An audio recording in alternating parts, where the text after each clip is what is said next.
I get around 6.5 to 7k because I walk fast. I'm usually a fast walker too, but God, I need to be walking more. Think of the cheese slap, whoever that was. God, I am lost. I got lost. This is usually not a map I get lost on, but I got lost. I need to learn my maps. I say this all the goddamn time. They just set a timer when it was, so I knew when it was. I just exposed my secret. Nowadays, it's actually got a timer in chat. But the problem with having a timer was that I would often just stand well after the timer went off. Alright, everybody's cheesing me. Sean is cheesing. I do not want to know how many points Sean has, because I know Sean is a powerful lurker. Sean has been holding this stream up with his lurks for a very long period of time. These cheese slaps could probably go on for the rest of the stream, if Sean so wished.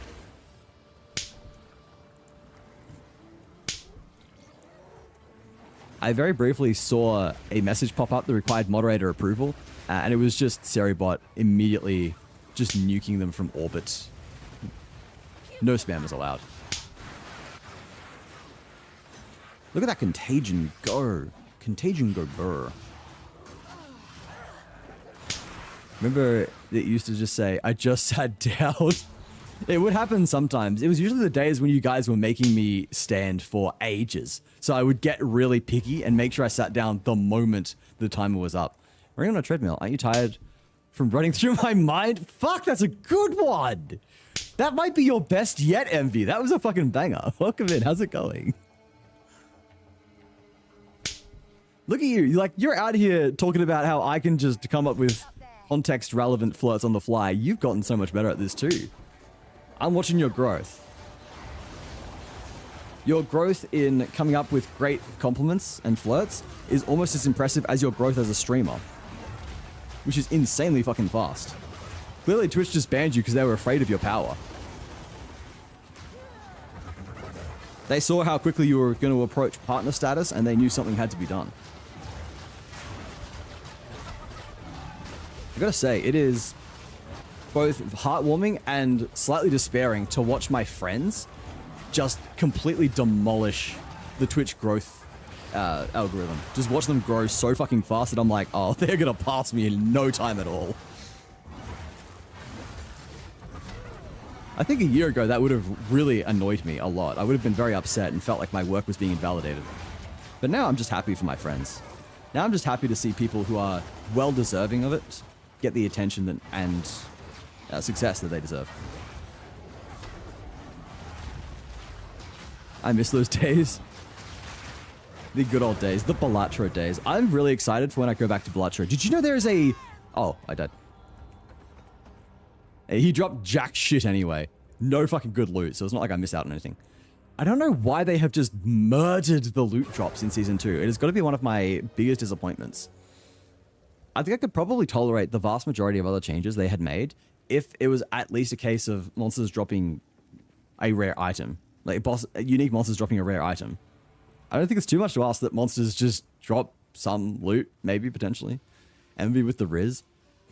W shout out, although she does get it when she first chats. She's on the friends list. She's on the VIP list. That noise is cathartic. It is such a good slap. It's just... Mwah. Yeah, all the loot is gone. Alright, let's teleport back to the start. What are those ridge-headed aliens from Star Trek again? Xenomorphs?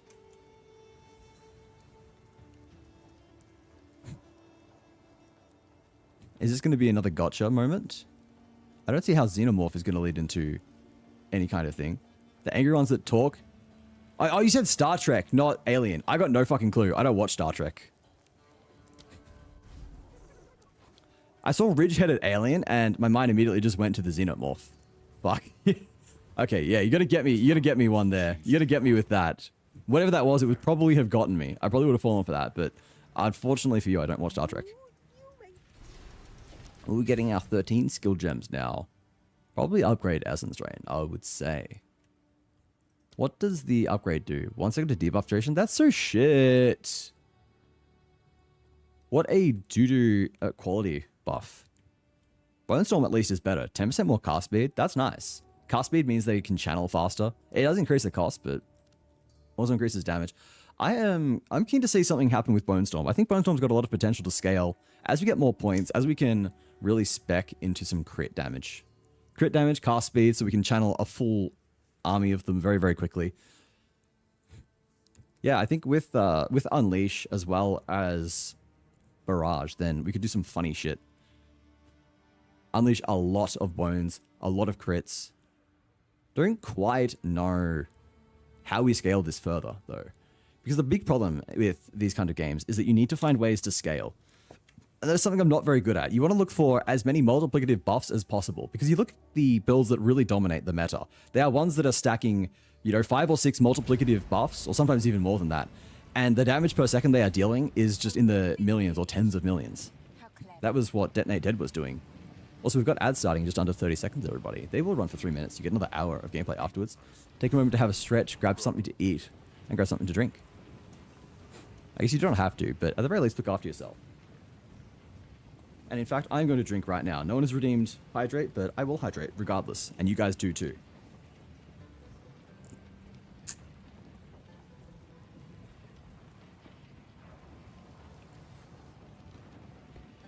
Oh my god.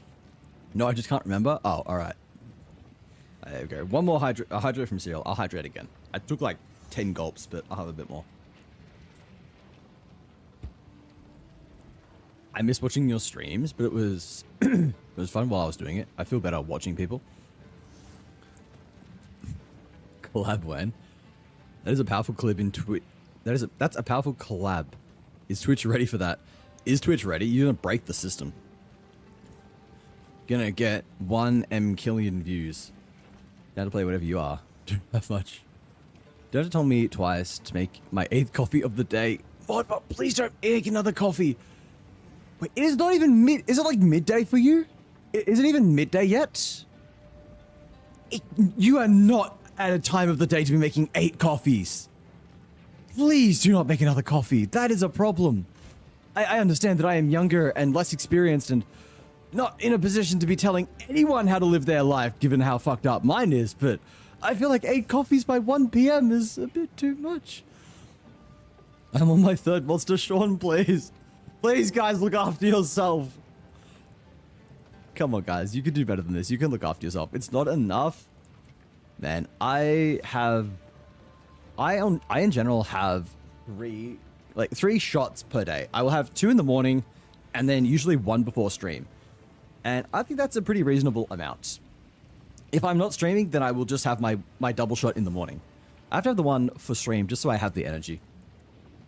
We here for a good time, not a long time. You can have both. You can have a good time for a long time. Just do not literally kill yourself with caffeine. I have to cut Rose off sometimes. Rose came here the other day and she's just like, Lozzie, can you make me a coffee? I've only had like 4 today. And I'm just like, no. No, I will not. I am sorry. I'm cutting you off. I'm your bartender. I'm cutting you off. You're not having your like 4th or 5th coffee of the day at 9 PM. This needs to be stopped. Shots of alcohol? Yum. I have drank at least 10 to 12 cups of coffee since I was 15. I'm good. Guys, please. Please. I feel so bad for you all. No, I know I thought I used to be bad. I used to have as many as 6 sometimes. 6 shots, like 3 cups of double shots a day. That was like my max. And that was at my absolute worst. That was when I was working full time and also studying part time. That was during the period of my life when I could not fucking breathe. I was literally working 8-hour days. Sometimes having to do remote uni, and then who snoozed ads? Someone did ad snoozes. Thank you for the ad snooze. Now's probably a good time to run them. I'm gonna run those ads now, guys. So go do all of those things. We're gonna chill in the caravan and fuck with my inventory while I yap for a minute. Then we'll do all the fun stuff afterwards. Hello. No! Just as chicken comes in, he gets hit by ads. Not spicy. No. What was I saying? Yeah, that was when I was doing 8 hours a day at uni, as well as working at, 8 hours a day at work, and also doing uni. So my day was basically wake up at 8:30, Wake up at 8:30 to be ready for work by 9. Usually either work 9 till 5 or take a break for my university class and then work until like 6 o'clock, depending on if this class was just an hour. And then have dinner, and then until like 10, somewhere between 10 and midnight, just do university work. Because it was my final year, I was doing 2 assignments, and they were both capstones, so they had insane requirements. So yeah, that was by far the worst day, the worst year in terms of how busy I was. Blah, blah, blah, yeah. We've got to go to some gates. The gates are shut. So then we open the gates and yada yada. Everyone happy. The end. Well, see, I'm a mum. I need caffeine for my kid's sake. I understand, Mod Mom. I do. But dang. It's a lot of coffee. I worry for my friends, okay? I'm just seeing ads. Oh, fuck yeah. Chicken avoided ads. How's it going, my man? How are you doing? Also. Is Vani here? Vani, are you here? This is an important question.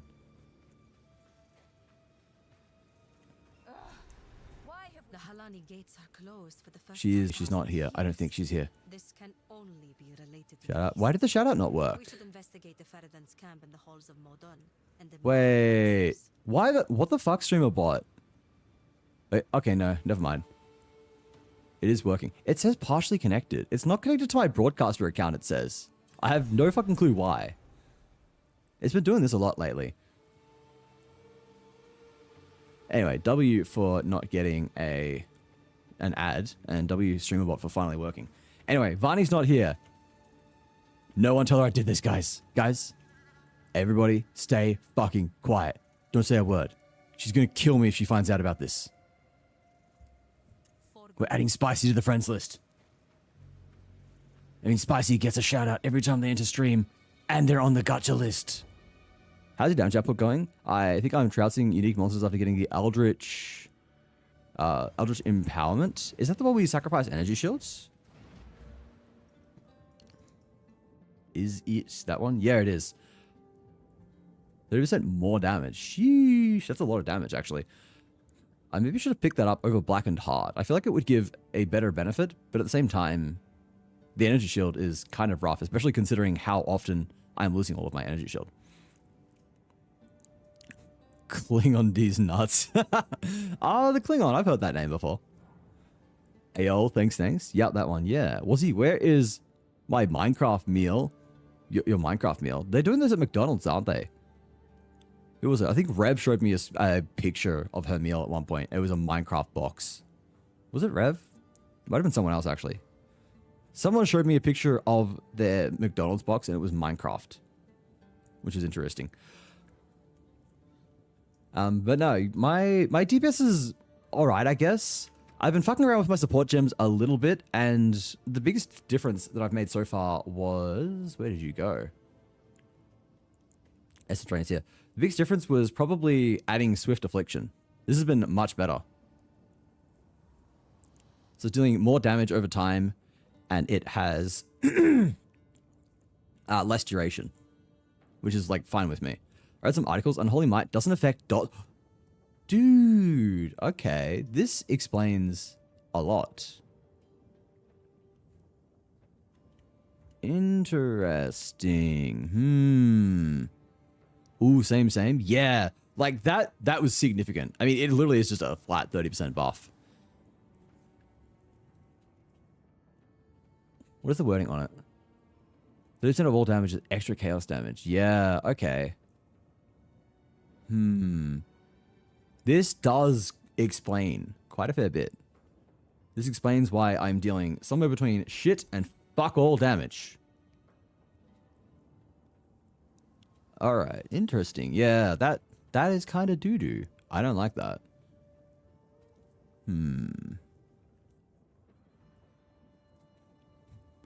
Well, then. That explains why my damage sucks. That explains why we're getting absolutely nowhere with my dots. I just want level 2 support gems. You get them in Act 3, I'm pretty sure. Act 3, you start getting level 2 support gems to drop. That's why I switched to Eldritch. Yeah.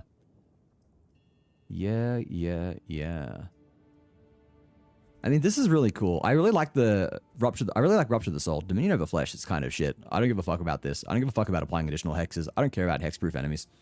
The only enemies that are ever fucking hexproof are ones from excavations, and I just don't. I just make sure I don't blow up the hexproof excavation, the hexproof excavation chest. I mean, I could just like say fuck it and go Eternal Life. If it's not going to actually affect my DPS, I could just go over to Eternal Life and then start doing some of the funny things that I've got planned. Oh, man. Yeah, okay. This explains a lot. My dot is not affected by Unholy Might. What do we do? This changes things. This is quite a predicament, quite the conundrum. It means that all of our damage that we were getting from that is now just gone. Gone forever. I guess we were never getting it in the first place, but the damage that we thought we were getting is not actually there. And the problem is there's no fucking good on-hit chaos moves. It's so bad. Like, the best we've got is like Chaos Bolt, or we used to have, what is it? We used to have Hex Blast. But Hex Blast is just fucking gone. Hex Blast is dead because they changed it so that it now requires some just absolute bullshit to trigger. I mean, like, there is, I don't know, there's Dark Effigies. Those are a thing. It had to be dots. Like, what is the point? Why? Why would you make it so it doesn't apply to dots for the fucking damage type that is almost exclusively dots? This is wild. That just, yeah, that completely obliterates all of my plans, all of my ideas. That's so unfortunate, man. Yeah, okay, bot. Whoops. I mean, like, Dark Effigy is something that we can do, I guess, right? Do we go for like a Dark Effigy build? do we say fuck it and just go Dark Effigy as our DPS? Can we make Dark Effigy work, guys? Maybe? Question mark? Just say fuck it, go... Where are all my totem skills at?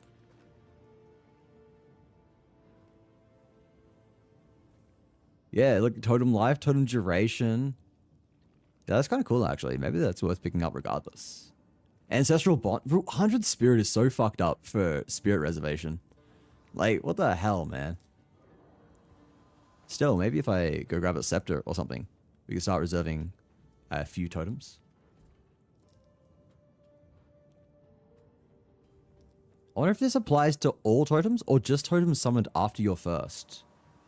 If it is after the first, then, or maybe like second if you're running the +1 limit one, then that could be kind of decent. Maybe someone like 4, maybe cap out like 5 totems if you can get enough spirit, and then just spam fucking totems.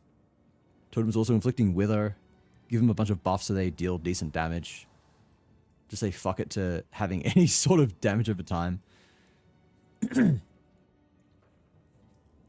bullshit for totems down here as well. Increase damage while you have a totem. Totems can, it turns out 2% increased cast speed per summon totem. Increase attack speed per totem. I mean, we could, right? We could just go for a funny totem build. Maybe funny totem build. That is for attack skill, so that's kind of useless, but that's also for attack skills. I mean, how many times have I been saying it would be very funny to just start pathing over here, grab a bunch of health nodes, and make some kind of really, really tanky build that abuses Soulless Form? We were saying this like 10 minutes ago. I think a very heavy life build that goes into Soulless Form and uses that for mana sustain probably has a lot of potential. I was thinking about going something like Giant's Blood and using a two-handed mace to deal really high physical chaos split thanks to Blackened Heart. Could be really cool because then you could give poison infliction on it and potentially have a really high poison magnitude. Like, I feel like that could be kind of funny to try out. I might try that out, honestly, if I get to maps. Oh, damn, rip typing. Really curious if, pretty much gonna go DE if EDC is just not cutting it. DE as in, what is DE here? What is DE standing for? Brain is not working. I think the problem with totems is going to be that they're going to be probably pretty good in bosses, really. But they're going to suck in mapping, so you need to have an alternate skill to deal with maps. And I guess that is where you're going to want to use something like Contagion ES. Oh, Dark Effigy. Yeah. You definitely want something else for mapping, because you have to like place a totem down. It is probably not going to be fantastic at clearing out waves of mobs. Unless there's maybe some way to do it. Maybe, I was going to say maybe chuck on chain or something else to make sure its projectiles hit multiple targets. But then number one, that's lowering its damage. And number two, that's going to be using up one of the spots that you would be putting in one of your high damage support gems into, which means that it's going to be even weaker against bosses. So in reality, yeah, you probably just have a secondary skill for non-bosses. But yeah, other than that, I don't know, there could be some potential there. It could be kind of funny. I really want to try out some kind of really tanky high life build, because I think there's a lot of potential if you're going for Soulless Form as your source of mana regen. It gives you a source of chaos damage on hit. It means that it works with Blackened Heart and Necromantic Conduit, which is giving you a lot of damage through chaos. And you can also just, instead of focusing on some kind of physical chaos split, which sort of makes scaling harder, you can just focus entirely on chaos. Pick up shit like Void, pick up shit like Dark Entries, path over like Wither Away, Pure Chaos, Spaghettification, which is over here somewhere, Spaghettification and Vent Horizon. You get all those strong chaos nodes. I'll tell you what I'm disappointed about. Volatility sucks. I keep looking at it, and volatility just looks really fucking weird. There might be some kind of way to break volatility, but this shit feels like it's going to be so awkward to work around. Like, volatility seems really cool. I like the idea of playing some kind of risk-reward game where you deal damage to yourself to get a big chunk of extra chaos damage. But I'm struggling to see a way that this can be reliably triggered while also just not straight up killing yourself. It sounds dangerous. Yeah, so basically there are certain ways to get volatility, and you can start stacking it on yourself. After 4 seconds of having volatility applied to you and not having new volatility applied, so if you have volatility, after 4 seconds of not getting new volatility, all volatility will explode on you, dealing 100 damage per volatility, and you get 1% chaos damage, 1% of damage is extra chaos damage for each volatility. So if you have 10 volatility on you, you will take 1,000 physical damage when it explodes, and then for 10 seconds, get 10% of your damage as extra chaos damage. Thanks for the hydrate mod, man. If you're wondering how to get volatility, there aren't many good ways. There aren't too many good ways. This is good for maintaining volatility, so you theoretically just keep a quarter of your volatility whenever it explodes. There's one that limits your max volatility, which kind of seems shitty. I don't think that's worth taking. And then there's a couple of others, I think. Oh, there's two more. No, one more. There's just the one more. So when an ally minion dies, you get 3 volatility, which is, I don't know, kind of shitty. So there's very little support for volatility, which is unfortunate. And there's these little nodes where it's like 3% chance to gain volatility on kill, or 3% chance while stunned. That's kind of shitty. And then there is a support gem. There's a couple of support gems that work with it. But then, again, not much. It is such an underfleshed mechanic. It's everything with Chaos is so underdone. It feels like they want Chaos to be a thing, and then do not give you anywhere near the amount of tools required to make Chaos good. It is so sad. Where's my chest? Oh, here's my stash. I'm stupid. Can I turn channel points into sloth coins? No, unfortunately. It is something people have asked for, but that would crash the economy. People have more channel points than they do sloth coins. I'd like to have some kind of way to do it. Like, Let's Go Gambling is one way of potentially converting it, but it's not like a 1-to-1 ratio or any kind of guarantee. I might come up with some way to do it eventually. Because people do want a good use for their sloth coins. People want a good use for their channel points. People want more sources of sloth coins. But the way I see it is that lurking is already rewarded with sloth coins. Like, if you lurk, you already get sloth coins. So giving you more sources of sloth coins just for lurking kind of is counterintuitive in my mind. I have a lot of channel points. I'm certain you do, yes. You are one of my best lurkers. You're always here. All the lurkers have many. What's I gotta do? I was gonna go through support gems, wasn't I? I'm gonna have a little peeky at our support gems. That was a skill gem, not a support gem. If we go here, search for volatility. Yeah, there's like 3. So this is interesting. This just triggers volatility. This is an easy way to start triggering volatility as long as you have above 20. Otherwise, you can't use the fucking skill it is attached to. So unless you've got some kind of really consistent source of volatility, this seems bad. This one is, yeah, volatility. Support skills gain volatility. They grant volatility on critical hit, which you would think would be really good with Bone Storm, given that you've got a lot of projectiles that can possibly all crit. Except for the fact you can only gain it once every 0.1 seconds. So immediately just kind of invalidates the idea of using Bone Storm to gain a shitload of it. And this one's like gain volatility when support skills are empowered. And I do not know if there are any chaos skills that empower. Can we check? Raise zombie empowers. There's Mana Tempest. So you could use Mana Tempest to count as empowered, maybe. Barrage empowers, but yeah, there's just not much in the way of actually giving you sources of empowerment, so it feels really awkward. Can gift sloth coins? You can gift sloth coins, yes. Is exclamation mark give points, I believe? Exclamation mark give points will allow you to send points. Or exclamation mark send points. Both work, I'm pretty sure. What is this giving us? Nothing good. How does this work? Oh, we want it pinned, yes.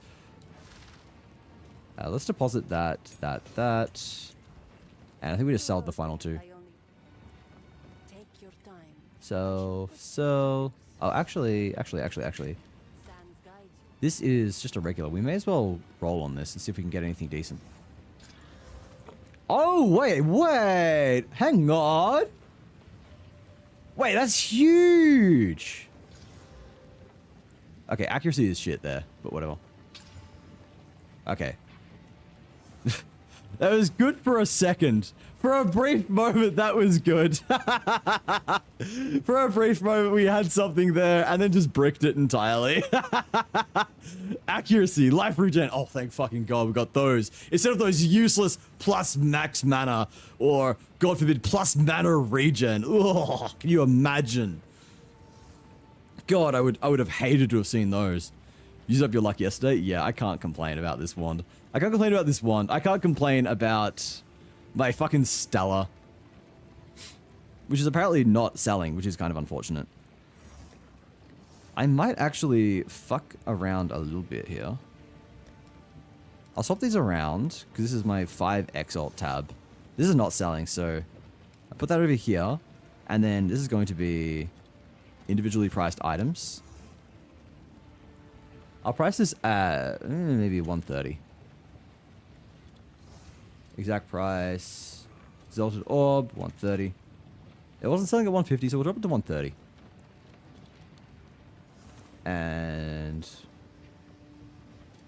yeah, I'll sell you for like 4 Exalted Orbs. If it doesn't sell for 4, then I might just sell it entirely. I know cold spells are pretty shit right now, so people are probably not even looking for them. That is fine. Not to brag, but I'm a great mod. Cyril's a great mod. Cyril knows all my commands. When I start the Firebot, Firebot has a built-in page that shows all of the commands for my stream, and I love that. So I'm very keen when I can actually work up the energy to go swap to Firebot. Maybe as a celebration for me getting a job, I will do a really big stream where I do Firebot. I just try to get all Firebot set up. It'd be a good way to de-rust on my JavaScript skills as well. I feel like that's a good idea. So no promises because I cannot commit to anything, but I'd like to try that. Oh, where are we going on the tree? Kind of pathing down this way. I probably don't want Wither Away or Pure Chaos. Pure Chaos is maybe more damage. AO, you using JavaScript? Yeah, JavaScript is probably my main programming language, unfortunately. You may type F in the chat. No, JavaScript is my main thing, yeah. Mostly just do like full stack web development.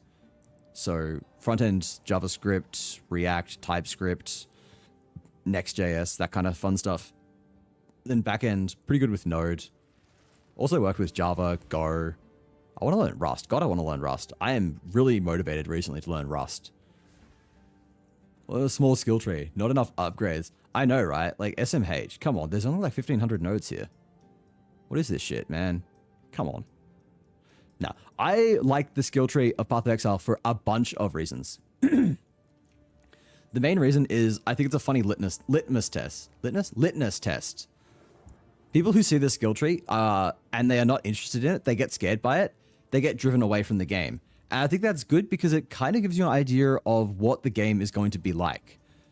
The idea is that it is a game that has a lot of options, a lot of freedom, a lot of requirements for you as a person to be able to figure out all the mechanics if you want to play it efficiently. And it is not shy about that fact. And I love Path of Exile for that. The skill tree is nowhere near... Number two is that the skill tree is actually nowhere near as complicated as it looks. You look at this and say, oh my fucking god, there's like 1,500 skills. What the hell? I'm so scared. It is not that bad. All the... Like, 90% of the skill tree at any given time does not matter to you. Like, for the vast majority of the time, if you're playing, let's say, a witch or a sorceress, you don't care about any of this. All of this shit is almost entirely stuff for other classes. It gives you strength, it gives you abilities to use war cries or totems or bows or poisons or daggers or critical hits or like critical hits with attacks or the ability to dodge or the ability to block with shields. None of that stuff is what you use on like a witch or a sorceress. Most of the time, as a sorceress, you care about your third of the skill tree. The third of the skill tree that focuses on magic, mostly. So already, that's 2/3 of the skill tree gone. From there, depending on what build you are using, you probably do not care about at least half of what is here. Let's say you are, like me, running a chaos build. Alright, you don't care about fire. You don't care about lightning. You don't care about ice. You don't care about inflicting ailments. You potentially don't even care about inflicting critical hits. If you're dealing chaos damage over time like me, you don't care about critical hits. Or what else is there? What else is there possibly? Like there's fire. Look how much of this is explicitly related to different things. If you're not using minions, you don't care about any minion skills. There is so much of the tree that is not going to be relevant to you at any given point that there being 1,500 skills is largely not really a misnomer, but it is misrepresentative of the actual complexity of making a build. It has the potential to be complicated if you want it to be. If you look at this and think to yourself, I want to learn what all the different things do, I want to figure out wacky and insane, unprecedented ways of combining the fact that any class can theoretically access any skill, then this is the game for you. But even if you don't, if you just want to follow a cookie cutter build, you will still have plenty of fun. It is not a part of the game that you have to engage in. It is just something that is here if this is the kind of thing you enjoy. There's also, I think, the philosophy that makes me really, really like crafting. Crafting is, especially in PoE 1, a system that is enormously complicated. You need to understand probabilities. You need to understand about a dozen different league mechanics that all combine to create very complicated and branching routes to achieve the best possible gear imaginable.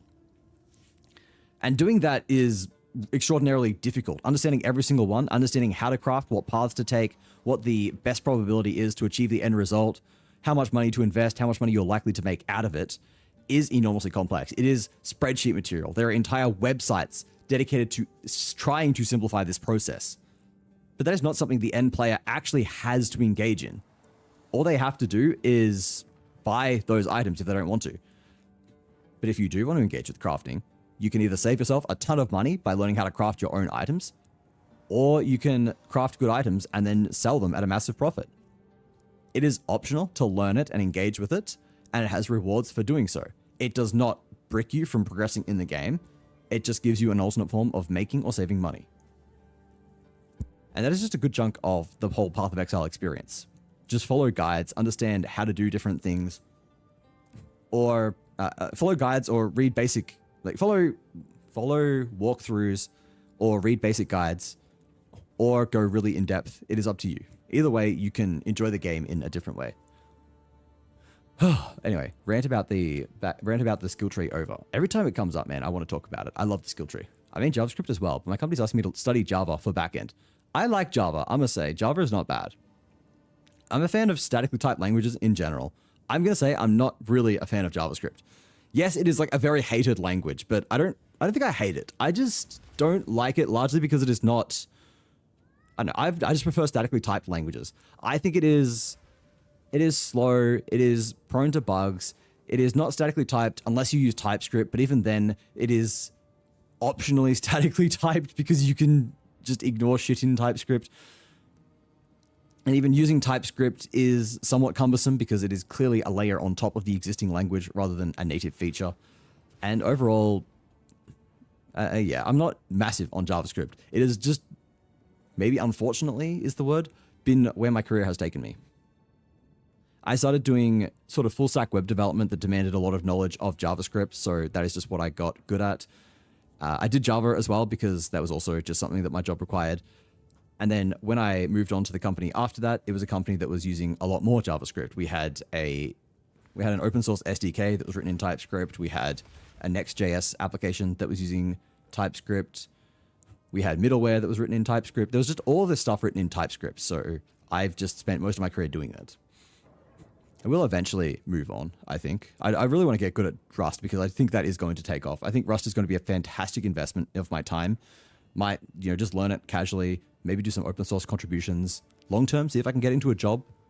Or hell, if I get a job at this company. Oh, now I'm thinking about my job again. I'm getting anxious. If this company that I'm applying for actually accepts me and later down the line has roles in Rust, maybe that is an opportunity to learn it there as well. But yeah, one of the things I'd like to get into, along with, I guess, any other statically typed language, it would be quite nice. Just move on to something that I feel is a better language than JavaScript. Which friend would be the NPC that you see through your story exploring everywhere, same as you? Ooh. So it's like, who is always there? I actually want to say Vi. If I think about it, Vi is a guy who is just always streaming, right? Every time you look, Vi is online. Streams almost every day, is online for like 12 hours at a time. I think that converts well to this idea of just someone who's always there, everywhere, same as you. So yeah, we go Vi. Oh no, is y'all pretty cool? I think y'all pretty cool too, Josh.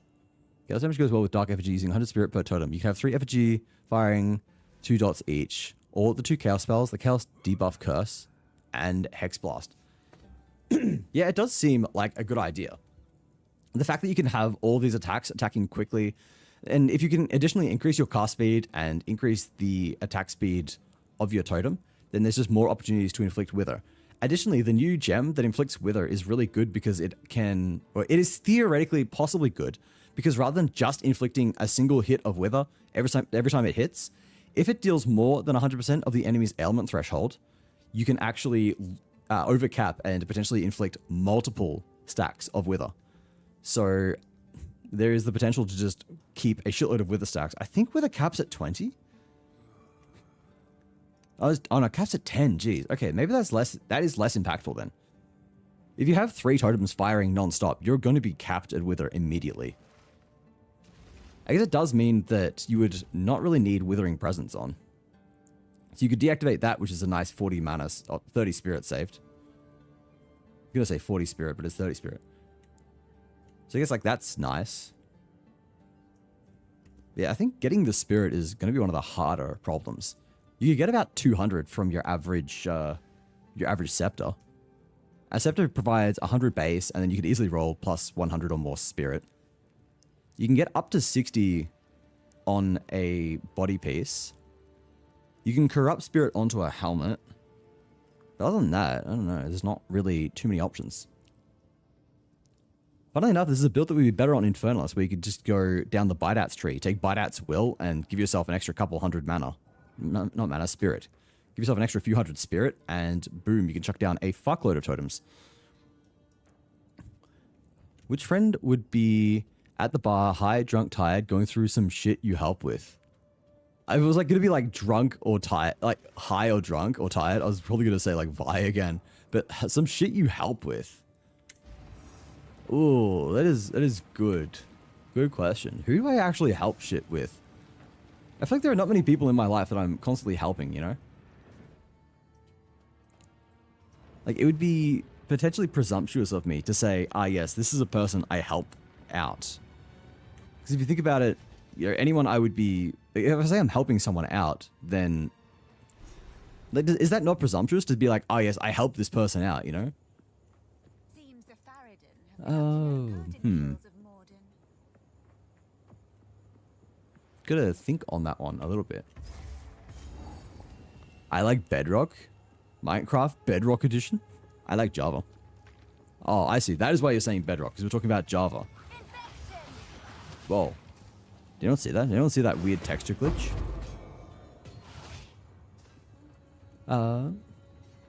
Where did I go up to? Imagine a melee witch build, though. That's what I'm talking about, Spicy. I'm saying there's potentially something there. I really, really want to cook up a melee witch build, because I feel like it's got the kind of, you know, sort of Death Knight vibe. I think it's a very cool aesthetic, a very cool idea. And I have a couple of ideas on how it could work. Like I was saying, the number one idea there would be something like poison, for example. Because poison scales are physical and chaos damage, it makes sense to have a primarily physical attack that then also is inflicting chaos damage because of our Lich passive. Look at this go, man. What a fucking wither. That was nuts. You know, it makes sense to have this physical chaos split that then both contributes to poison builder and poison magnitude. Not build up, poison magnitude. So I think that could be really funny. I go and lurk, much love. Playing green hell, so I'm trying not to die. Goodbye, MK. Thanks for stopping by. Where are we up to? I'm hungry, but sis is making cookies. Yum, cookies. I want pigs when they're done. Store-bought. Should have said baking. I mean, that still counts as making it, in my opinion. Even if you're using a store-bought recipe, a box of stuff, that counts. Learned the real definition of that word too yesterday. The real definition of what word? Baking? You didn't know what baking meant? Unless I'm missing something here. Is there some kind of weird etymology behind the word baking where it means something that I do not understand? Let's say, be a good friend too. Maybe grass. I feel like grass. We go grass. The question gives me grass vibes. I didn't think baking was that simple. I mean, don't tell me baking is simple. I've never done it before. I'm gonna feel like a fucking idiot. I was gonna say I can't bake, but I suppose if I've never done it before, I can't say definitively that I cannot do it. Alright. I kind of want to get rid of the chain spell. Not the chain spell, the chain support gem. Evangelist Garb. Oh, that's useless to me. Can maybe sell it. Because chain is reducing the damage that we deal with our main attack. And even if it is primarily dealing damage over time, and therefore unaffected by the actual chaos damage. The main damage is unaffected by the chain skill. Still feels kind of bad to be lowering our damage by that much. The other main thing is that we need to figure out a better support skill to be using in the long term, because despite the fact this is extremely fucking cool, as much as I absolutely love just seeing everything on the map evaporate to a good contagion, this sucks against bosses. So maybe it's just a case where we need to have just a swap. We need to just have a weapon swap, maybe. Weapon swap and maybe skill swap. So we go from this whole, like, chaos build while... What is it? Chaos build while mapping to, I guess, like a physical crit build when we are actually in combat. Or when we're actually in bossing. That way we could also swap from having a wand that's got plus to chaos skills to having a wand that is plus to physical skills. The thing I dislike about weapon swap is that you can't have one one weapon occupy both slots. Because if you have a really good focus that is giving you a bunch of bonuses, then you can't just keep that there and then swap the wand that is giving you a bonus to a specific spell type. Like, that would just be so much more convenient, you know? Oh, here's a checkpoint. Isn't it instructions from a package you do and get a great cooked product? I mean, it can be, yeah. It is, I mean, like, anything is, if you think about it, a set of instructions. Like, cooking is nothing but a set of instructions that you follow, right? Baking can be the same way. But also, you can bake from scratch. You can be figuring out recipes and, you know, not following a pre-built guide. And even if you do follow the exact instructions, you can often just not end up with a good end product. There's so many opportunities to make mistakes along the way. I have been told that cooking and baking are very separate things because baking is very, very much exactly what is there, no more, no less. You do not do it to taste. You don't do it by vibe. Whereas cooking does allow for a lot more of, yeah, just vibe with it. Just do whatever seems good at the time. Ow. Oh, ow, ow, ow, I'm stuck. Okay, we're fine, never mind. But yeah, if you do that in baking, apparently you will just like brick your... Yeah, you'll brick your recipe. Let's use convalescence. Let's use evanescence. I mean, we may as well just call it evanescence at this point, right? Does it seriously just give me nothing? I don't understand how this happens, man. How are strongboxes giving literally nothing? That is just bad. It's like, okay, cool. I open a strongbox, I get, what, like 30 gold. Sure, that was worth it. It's like they saw all the memes about how strong boxes are complete and utter dog shit that are not worth touching in your life, and said, we can do one better. We're gonna nerf it fucking further. But no, it is wild to me that more people are not complaining about loot. People are talking about how everything feels super tanky, everything is really fucking strong.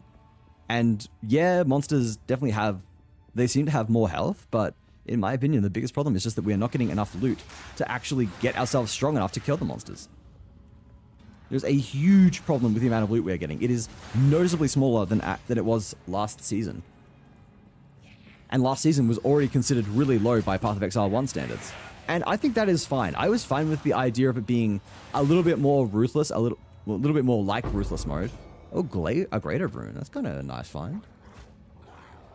14% to cold res. Wow. Okay, these Greater Runes kind of cook, dude.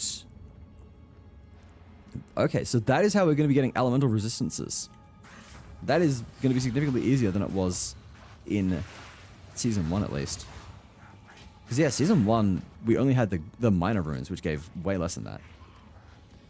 Like, it's not way less. They gave still like 10%. I feel like they gave less than that actually, but okay, 14% on a single rune is pretty nice. Any spot that can, any piece of gear that can take 2, immediately you just get 28% to a resistance. You can obviously roll resistances on items as well, but overall this is going to make it much easier. That plus the fact that they last season added in the ability to override runes was very, very nice. I was really happy when they did that, because I had when I was playing Demon Form Witch, I had a Ghost Wraith robe that I accidentally bricked by accidentally putting in a plus to max life rune, and I was so fucking pissed at myself, because it was a really good robe. It was Krangle Divined to be close to perfect in terms of the energy shield sacrifice to health. And then I just accidentally fucked it up by giving it plus to max life, which is the fucking last thing you ever want on a Ghost Wraith. So then I was trying to sell it, and I literally had one person who asked to trade for it, and they said, oh, wait, never mind. It's got plus health on it. I was like, yeah. But then they released the update where I was able to change it. So that guy is, you know, probably hating himself for not getting a super duper cheap Ghost Wraith. So I ended up selling it for way fucking higher. No, don't burn me. Don't burn me. I have low fire resist. What is my fire resist? Yeah, it's 0%. It's actually around the same as everything else, which is interesting. I didn't realize I'd gotten it mostly... Oh, wow, I survived that! That attack's usually a fucking one-hit KO. I've never survived that move. It does so much fucking damage. Alright. I wonder where most of my damage is coming from. Like, is it the totems? I feel like the totems are doing a significant job here. I feel like they're doing pretty good. Maybe we don't even need to go for the plus to like max summon totems. Because having 100 spirit is a fucking lot, right? If it is especially per every single totem summoned, ow, then that is pretty unsustainable. Even if you get 300 spirit, that means you only have 3 totems, which is 1 more than we have right now. And that is taking up itemization slots. That's taking up my ability to use spirit for other things. I feel like they are doing a lot of work, actually. They are really fucking hauling ass. What if she drops nothing? Okay. Okay. Just 2 rare items and two magic. Just nothing. Yeah, you get nothing. I remember getting my first unique from fighting this chick in Act 2 on my very first character. It was a shitty unique. It wasn't one that I ended up using at all. But, God, there was just so much more loot. It feels bad just running through getting genuinely nothing.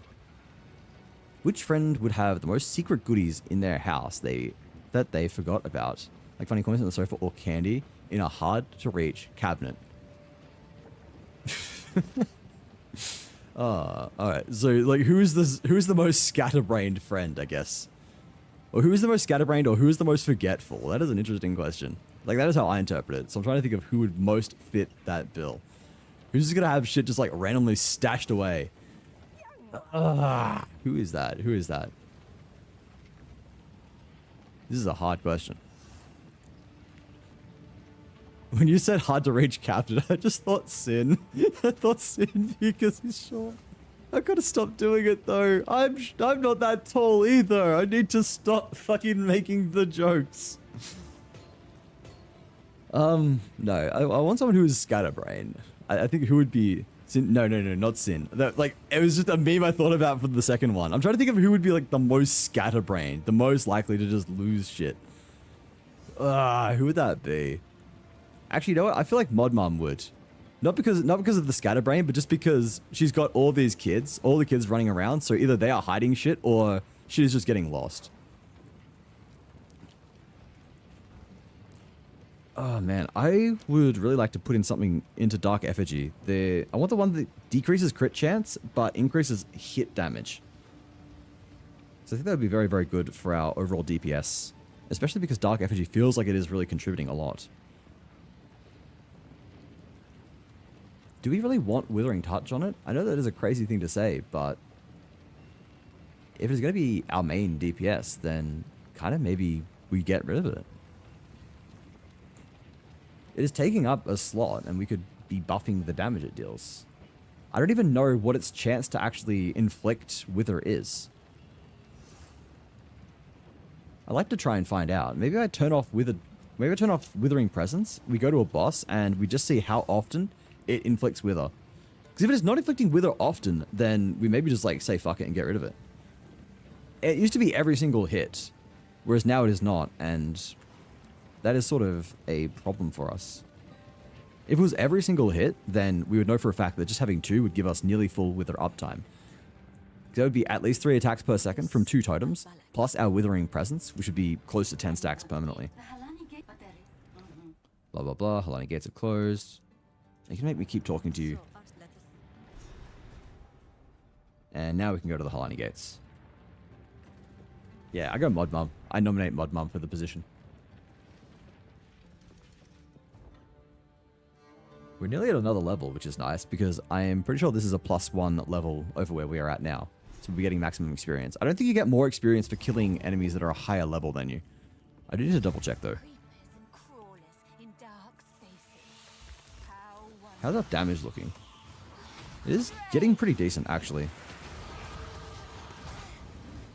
Though the fact that we don't get any bonuses from our Unholy Might is weighing heavily on me. I'm very disappointed by that. Which one are we doing the most random bullshit? Oh, Vi. Easy, Vi. The easiest question so far. Why are you still dropping level 12 skill gems? I can be getting level 13s, you piece of shit. Yeah, there's nothing good. There's nothing I want for level 12. I do want to try and find a way to get skeletal snipers in here. Skeletal snipers could be nice as a source of damage. Now that they have buffed minions. The original reason I didn't want to go minions was largely because I just find them very clunky and not good for mapping. But, I don't know. I'm trying to figure out how we are going to make this build work. Damn, they just be fucking tearing through enemies. It's kind of nutty. Like, what is their DPS? Average damage per use. Damage per second is 327, but that can't be fully accurate. There's got to be something that is incorrect about that. It's cast per second, 1.3. Total damage, and then chaos damage. Because it says damage per second is 327. If we have like 3 curses on someone, then that is dealing 3 times that, right? Because it's attacking 3 times instead of just 1. So that would be nearly 1,000 damage per second. And then we'd have like 2 of them, which is 2,000 damage per second. But that still doesn't feel like that much. There's like 2,000 damage per second, which I think is still less than the damage per second of Essence Drain. It's slightly higher, but only slightly. Alright, when we actually get to a boss, which there is one in here actually. I don't think this is the correct location to be fucking around and trying to find out though. The boss in here is going to make me hate myself for trying to test shit on her. Mostly because she moves around a lot, so I don't think it's going to be a fantastic fight for totems. If we do end up going for a totem build, we'll definitely want to make sure they have a lot more range so that we're not getting completely ruined by mobile bosses. It's a problem we're running into a little bit at the moment where bosses will just jump out of range of our totems. One day, they'll make us I don't think it is going to be too hard to fix. I think we just focus a little bit on AoE, or at the very least any abilities that can give totems the ability to attack a little bit further. Wait, this is still level 52. The levels are scaling so slow, man. It's kind of crazy. Oh my god! Jesus fuck! Which friend would die first in a zombie apocalypse? Oh, die first in a zombie apocalypse? I do not know. I'm trying to think, like, what are the reasons someone dies first in a zombie apocalypse? Usually it's because they're, like, really overconfident, right? It's the people who are just like, oh yeah, I'm totally fine. You know, those zombies, they're not going to get me. Ha ha ha. And then they just get their asses kicked. Actually, I don't watch that many zombie movies or shows. Can someone who does tell me if that is correct? Also, we've got a point to spend here. We're talking about going to totems. I kind of want to just path over to do some totem shit. It'd be funny. Like, if we go this way, what are our options?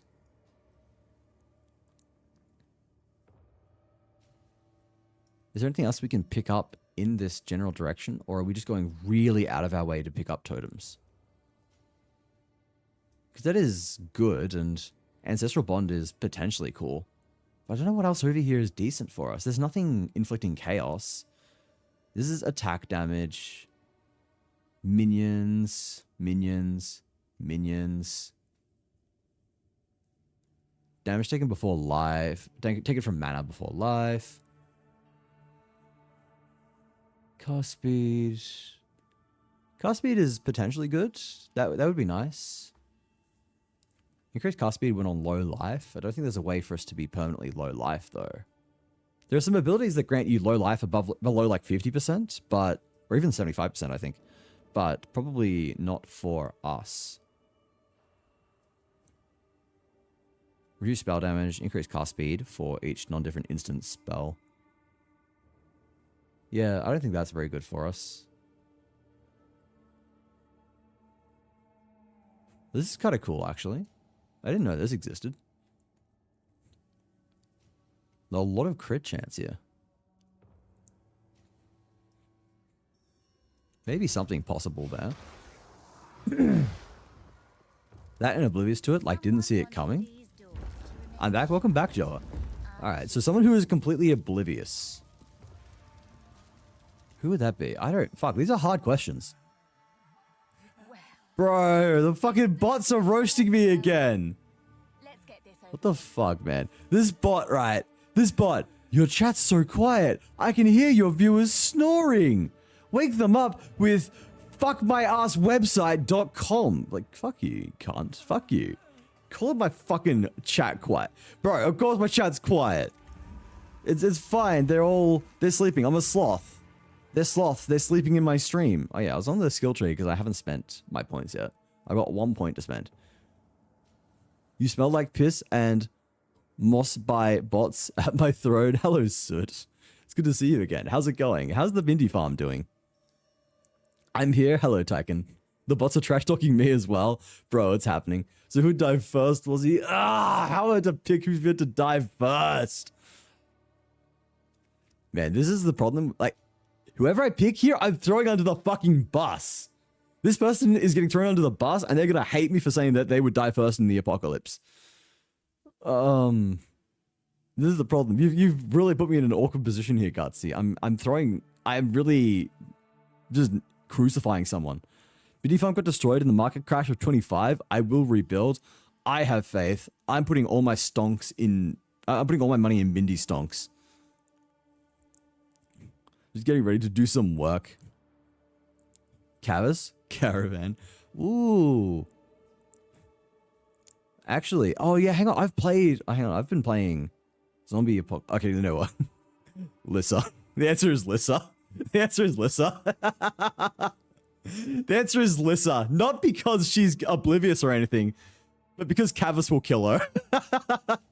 Because Cavus will kill her. Cavus will fucking just kill her herself. So it is Lissa. It is Lissa. The cause of death was betrayal by Caravan. I fucking forgot about that. That's such an easy answer now that I know. That was so fucking funny, man. Oh, fuck.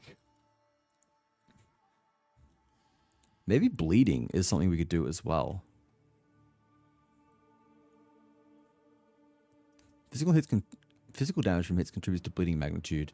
But there's no way to scale. I think there is actually a way to scale bleeding with that.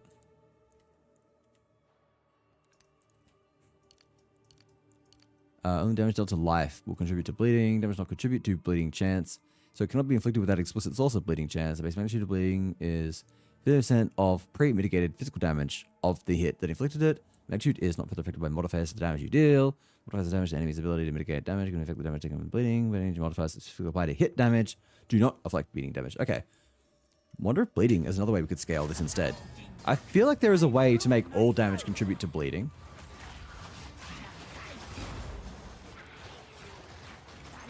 Alright. Okay, what do we do here? Please don't do that to me. Alright. But yeah, they're not attacking because she's got nothing on her at the moment. So what is the best way we... Oh yeah, we're gonna check if this is actually giving her any decent amount of... What do you call it? Any decent amount of wither.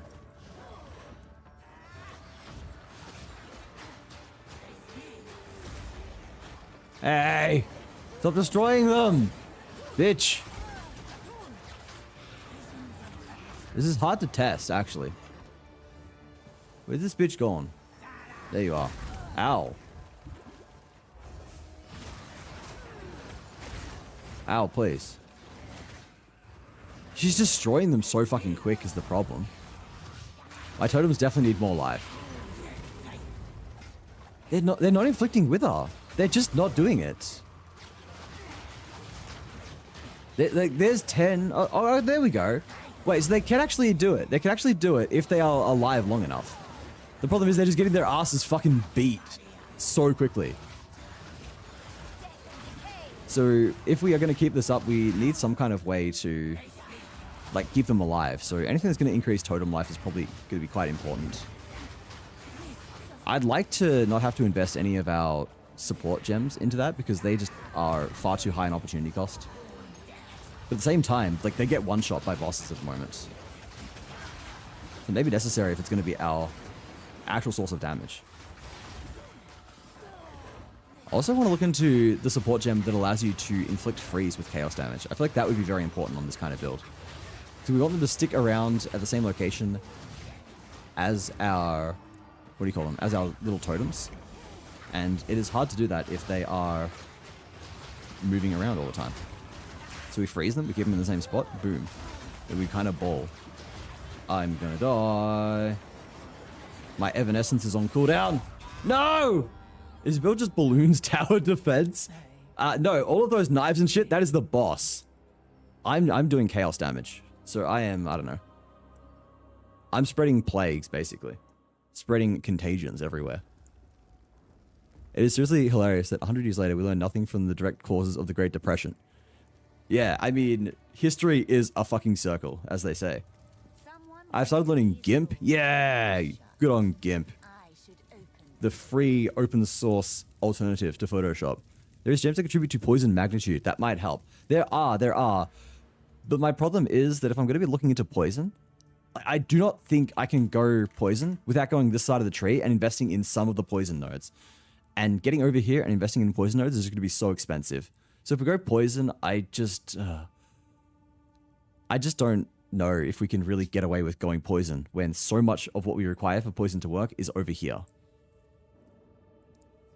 Like stacking poisons. What is this? Yeah, like increased poison duration and like effective poisons. There's like, at the very least, we would probably want to pick up a couple of these. They're the ones that increase like poison magnitude. If I go poison magnitude. Like magnitude of poisons, attacks to maim. What the fuck does maim do? So move speed and 50% reduced evasion. Yeah, I don't give a fuck about that. Why is my headphones making weird noise? There's that, there's... Oh, that reduces magnitude but gives extra poison. I guess mostly over here, it is abilities that are giving you increased, like, ability to stack poisons. And then there's this as well, like magnitude of poisons, magnitude of poisons. They're all very good. But it might just be the case that poison is not what we want to go for. Like I was saying, there is, I think, something that means all damage contributes to bleed chance. I could be incorrect.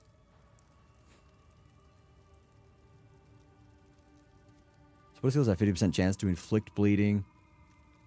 I swear there is something that means, it might be here or it might be a unique skill, but there's something that means everything contributes to bleeding. Oh, there's this as well, which is cool. Like, chance to poison applies to bleed and vice versa. There's potentially something to do there, but again, these are all support gems, so they're taking up opportunity cost on the very limited support gem space for our main skill. There's like magnitude of bleeding, there's...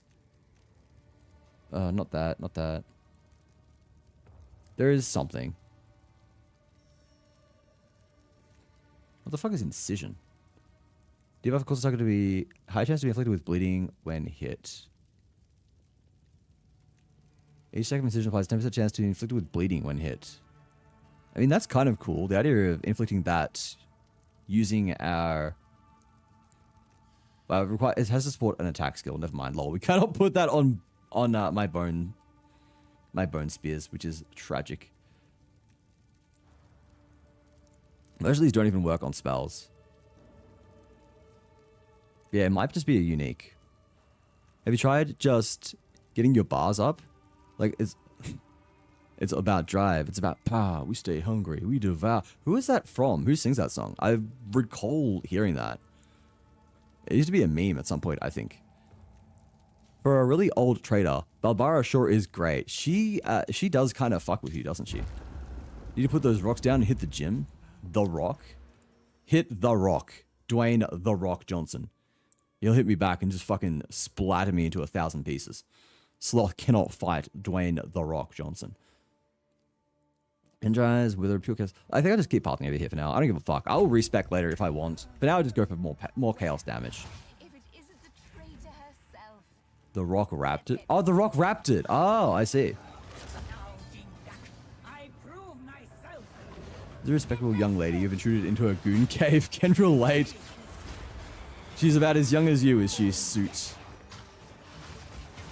Perhaps she even makes you look young.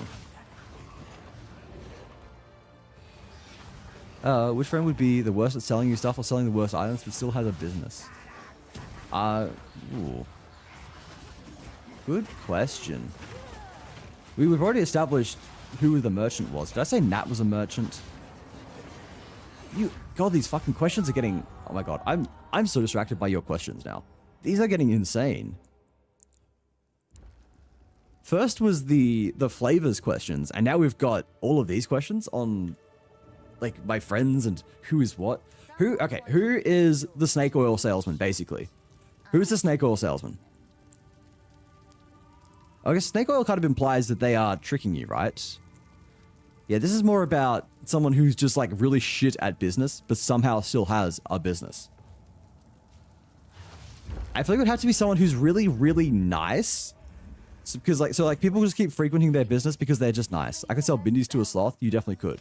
You're 24? Yeah, that's so fucking old.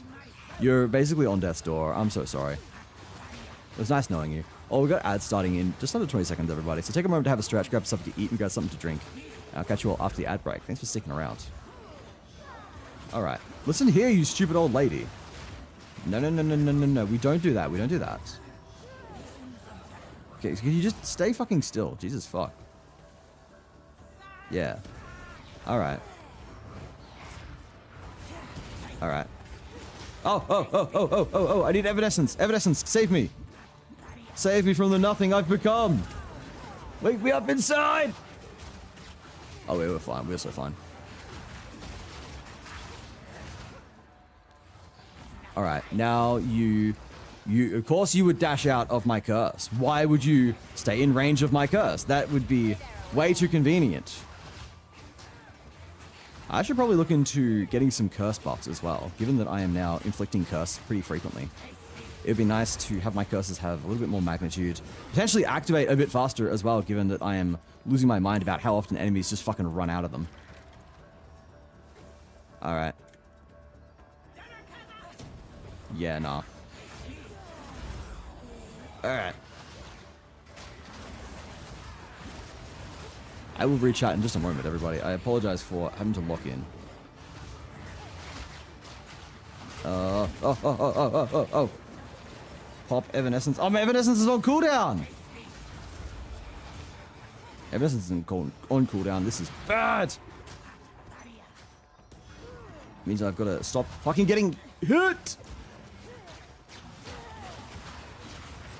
I wish I could support it and give it a lower cooldown, but that would increase its spirit cost, and I have literally 0 spirit spare right now. So that won't happen. Man, at the moment, the only thing that is costing me any amount of spirit is... Oh, wait, what are you doing over here, bitch? The only thing that's costing me my mana at the moment, actually, is just the curse, pretty much. Like, I can almost indefinitely spam this, and I don't really run out of mana. These cost a little bit of mana, but mostly it's just despair. Despair is eating up all my mana. How are all my fucking gems rubies? I have seen a single sapphire this entire time. I need more sapphires for my build, please. That's got all the good stuff. I guess I'll be used to myself. I'll get cigarettes and vodka. I don't think it's frowned upon at work-based workplace. Wait. All right. Do you get anything good? No. I don't think I really care about those. Area level 52 with 2 trials? What? That is a very, very weird Jin buyer. A level 52 Jin buyer with 2 trials. I've never seen that before. It's not granting me any new skill points at least, so I don't give a fuck about it. We want to find one that's going to grant me additional ascendancy points, and then probably not do it for fucking ages, because I am absolutely not in a good state with my build right now. We'll get there eventually, though. We'll figure out a good way to get this build online. I really like the idea of some kind of just poison physical chaos build. But again, the big problem is that there's just very few sources of good physical damage as a spellcaster. And one of the only ones, really the only good one, is Bone Storm. But Bone Storm inflicts like 20 small hits rather than one big one. Which means that if we're trying to inflict poison, it doesn't really work. Poison is better off scaled with one single, very big hit. or a few more smaller hits that are still relatively large. Bone Storm is about inflicting 20 fucking attacks at once. It is a shitload of projectiles, and that is just simply not something that works well with the way poison functions. Because we can only have a certain number of poisons at a time, one by default, and we can upgrade that a few more times with skills if we really want to path over that side of the skill tree. But the easiest way would be either +1 from a support gem, and or +1 from a unique pair of gloves that increase the number I can inflict. Ooh, an Exalt, that's nice. I don't know how I feel about the support gem, given that that would be taking away from the DPS provided by our main damage skill. And additionally, it's got a little bit of a problem where we would still need to figure out exactly how we're going to inflict poison as well, which will probably end up coming from another support skill, another support gem, like the one that is a 50% chance to inflict poison. And what this all eventually amounts to is... What friend did I pick? Oh, what friend did I pick? Oh yeah, I got so distracted. Who is shit at selling items? Who is really nice but probably not the best salesman? Okay, it's so hard when my category is people who I like, who are very kind, but I have to talk shit about. Can we have questions about people who are nice? Can we have questions about good people? I don't know anyone who's like bad at selling things. I feel like if you're bad at selling things, you would be, I guess, not charismatic, but all of my friends are streamers and therefore pretty charismatic. Maybe who's like really bad at selling themselves, perhaps? Maybe that is a way of taking it. You should pick out arthritis cream about now. The joint's gonna crack soon. Jesus, Tyken. Brutal. An easy distraction. You know what? Justin. We're saying Justin. Justin never sells me on playing Monster Hunter World with him. So there we go. That is a close enough one, I think. Justin is the no good merchant. Ah! Got out the Terracotta Soldiers. Apparently these guys have the lowest cost spirit gem in the game for Spectre. You can capture these guys with a Spectre, and they only cost 10 spirit. They also do not move. They are summoned as unmoving statues, which is really fucking funny for some reason. It's like, oh my god, they're 10 spirit, that's so cheap. I can maybe fit this into my builds. Oh, they would just stand there. They don't even attack. They do nothing. They are utterly worthless. Someone's gonna find a way to break them though. Someone's gonna be like, alright, I use these with some kind of, maybe like a minion build. Maybe some kind of like kill minion build. Just so that they can be sacrificed for minion death effects, or maybe something, I was gonna say something like detonate dead, but they probably don't have a lot of health. Maybe if someone makes some kind of weird profane ritual build. I want to make profane ritual work. I think there's potential there. Especially now that we've got the Lich Ascendancy, which is dealing... It has the ability to deal extra damage based on... What is the word? It has the chance to deal extra damage if you have power charges. And it's like, oh, well, guess what generates power charges? Guess which exact skill generates a power charge every single time it completes. Oh, we're getting level 3 support gems now. Let's fucking go. About time. Which friend is the smartest? Oh my god. Who is the smartest friend? I have so many fucking smart friends, dude. There are many people who stream that are way smarter than me. Maybe Milk. Milk's a smart fella. Milk or Jonas, I think. Milk and Jonas are both very smart. Is there anyone else I would put there? Finn as well, I think is very smart. He would deny it. He would undersell himself. But he is also very, very smart and creative. If not directly IQ smart, he is extraordinarily creative and imaginative. Oh, hello, Power Bottom. Thank you for the raid. How's it going? What a wonderful name. Holy shit. Wait, where's Ashel when you need him? We've got the Bottoms raiding us, and Ashel's not even here to appreciate it. Thank you so much for the raid, and welcome in, everybody. How are you all doing today? Give me one moment so I do not die to the 3 trillion enemies that have got me on lock. I'm getting my ass beat here. I guess the power bottoms are aware of this. Hello, everybody. Welcome in. My name is Wazzy Kamawada, but you can call me Wazzy for short. I'm a variety streamer from Melbourne, Australia, and I'm also a sloth. I've been described as both cozy and chaotic, so I invite you to stick around and decide for yourself which of those you think I am. Thank you so much for your raid, and welcome in, everybody. Thank you for the follows, Zilia, and Power Bottom. And welcome to everybody who's coming from the raid. Usagi Bunny, Zilia, Gilded Rose, Power Bottom, Kiri XP. Oh, thank you for the follow, Kiri XP, and Hachiro Ika as well. And welcome in as well, Neon Neko and Hachiro. I hope you're all having a great day. How's your stream? You're on Repro, nice. Enter raid message here. I thought it was Astral. I know, right? It's wild. And welcome in Nyx as well. Enter raid message here. Are you perhaps responsible for this raid? Did you guide these people here, or are you just coincidentally stopping by at the same time? But thank you so much for the raid regardless. I hope Repo went well for you. I need to play more Repro, honestly. Every time I do, I have an absolute blast. I've got so many people who keep popping into my DMs like, Wazzy, come play Repo. And I put it off because I'm always playing Path of Exile too. I've got a crippling addiction. Someone said, help, please. Do you think they have rehab for Path of Exile? Specifically, rehab centers just for Path of Exile 2 addicts. Or hell, I'll even settle for Path of Exile 1 addicts. Maybe ARPGs in general. I think video game addiction is just too broad. That doesn't understand the addictive powers of Path of Exile and ARPGs and all the funny loot systems. Thanks, Sid. Hello, I came under Nick's recommendation, saw how adorable your model is. Oh, thank you very much.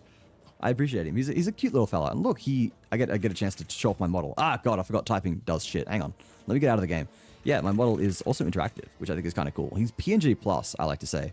There's no official name for, I guess, what this kind of model is. It's not quite VTube because, you know, it is theoretically a PNG or a bunch of PNGs stitched together. You know, my face has like 4 states, like mouth open, eyes open, eyes closed, eyes open, mouth closed, and eyes closed, mouth closed. Interactive PNG? Yeah, something like that. PNG Plus has a bit of a ring. Interactive PNG. Interactive PNG makes me think of Interactive Buddy, the funny little flash game wherein you absolutely do horrible things to a funny little circular fella. And I don't like the idea of being tortured. Please don't torture me. I may be masochistic in the way that I run Linux and constantly challenge myself with unreal challenges that make me hate my life, but I draw the line at active torture, please. I would like to check out your channel for a moment now that I'm actually settled, now that I am no longer getting completely obliterated by 500 enemies. I'd like to check out the wonderful people who raid me and see what kind of content they've got going. I thank you for the follow as well. Let me pop back in so I can see who that was. Usagi Bunny, thank you so much. Hope you'll enjoy your stay. But while I'm checking you out, I should probably say that if you need to raid and run, please feel free. I appreciate the raid a lot. I'll take great care of your community. We'll have fun together as I slowly crash out, as usual, over all of the horrific changes added to Path of Exile 2 Season 2. But if you need to do any post-stream care, look after yourself, maybe go to sleep. I'm not sure where you're from, what time it is. Please feel free. I know streaming can be tiring and stressful, so anything you need to do to wind down, calm down, and I guess cool off is completely understandable. I wanted to feel included. Linkin Park Pirates? Wait, where has Linkin Park Pirates come from? I'm completely lost at what could possibly have prompted Linkin Park Pirates as a message in my chat.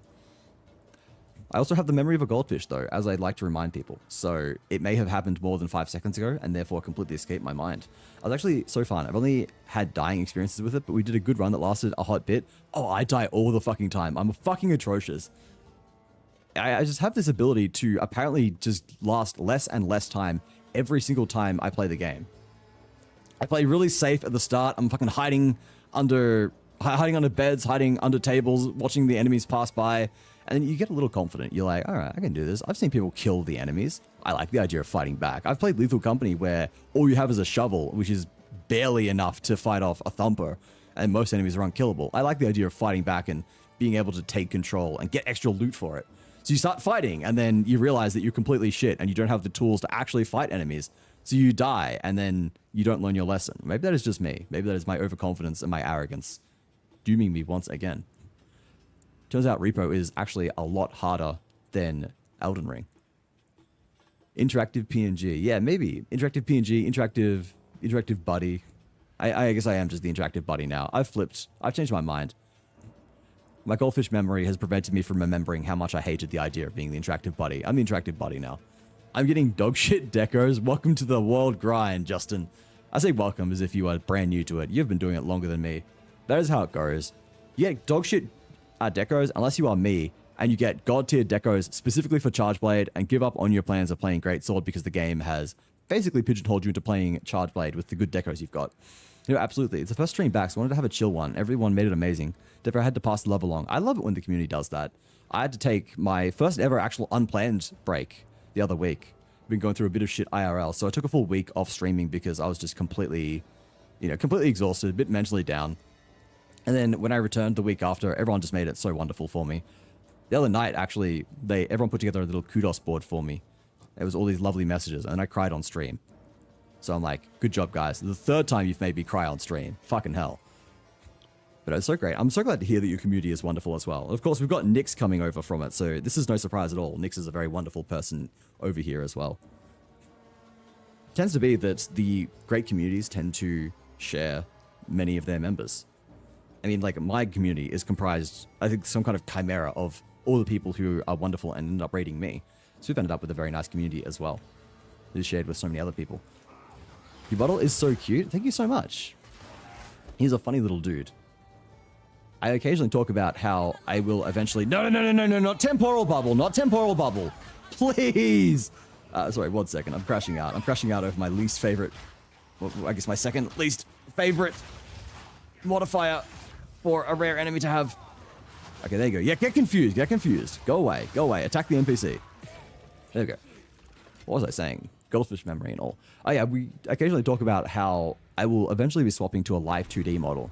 When I get a job, when I have a little bit of spare money and can actually do that, I've been looking at a bunch of different artists, a bunch of different styles to potentially get a full live 2D thing in. I have a webcam at least now, which means that I can do that. Just got to actually save up for it. What was I going to do? Oh yeah, before we go any further, I do have a Discord as well, if anyone here is keen to join. Of course, no pressure at all, but if you're from the raid, then, you know, I would suggest coming and joining. It's a cool place. There's got a lot of cool people in it. I think you're all pretty cool, so you definitely belong. If you're worried about pings, don't worry. We don't ping anybody. Or I almost never ping everybody unless you sign up for the role. I may be pinging everyone tomorrow if I do get my job, though. I'm 8 months deep in the job hunt, and tomorrow we'll be hearing back about my most promising prospect yet. So I know if you want to get pinged for that, if you want to find out if this random person you've never heard of before got the job they were applying for, then there you go. That's the way you can do it. Otherwise, you can just join in on anything else we do. Vote for what we play for our weekly community games nights. Check out all the stupid memes and shit people share. Pictures of animals, pictures of cooking. Hell, post your own. Share your own art. If you stream, then you can join in there. Post yourself in the self-promo channel, or get auto-shouted out if you've got Discord in streamer mode when you go live. Bunch of cool things to do, I think, at least. I have to raid and run for a little post-stream caring, but shall be lurking to feed my PoE itch? You are addicted as well. Understandable. But no, thank you so much for the raid again. Do lurk, do look after yourself. And I will try and check you out next time you are live. It is often hard because the people... I like to say that to everyone who raids me because I would like to repay the favor and check you out and see the content of the wonderful people who share their community with me. But then people who raid me are often finishing their streams when I am streaming, so I do not get a chance to actually catch them.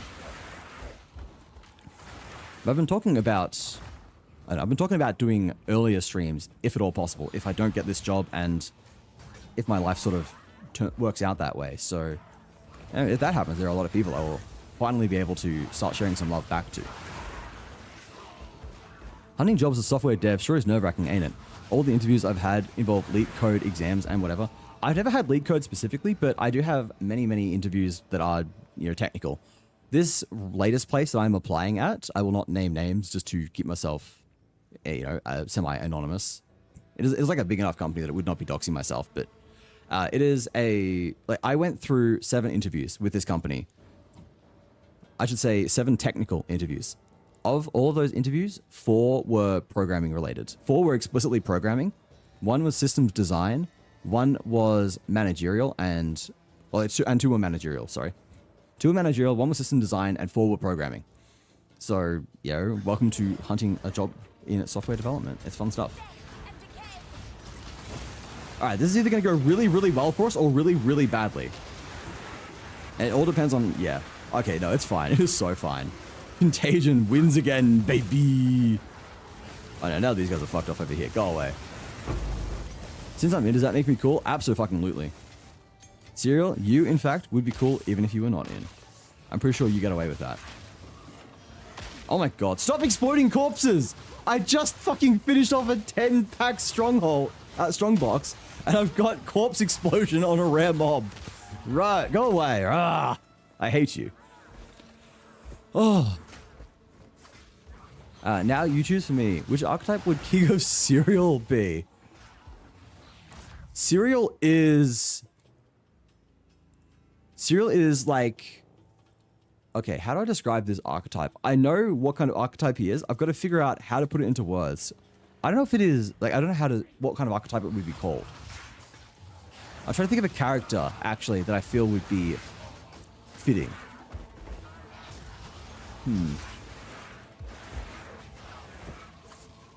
Serial is the character that is, like, uncharacteristically, like, unrealistically hot and cool.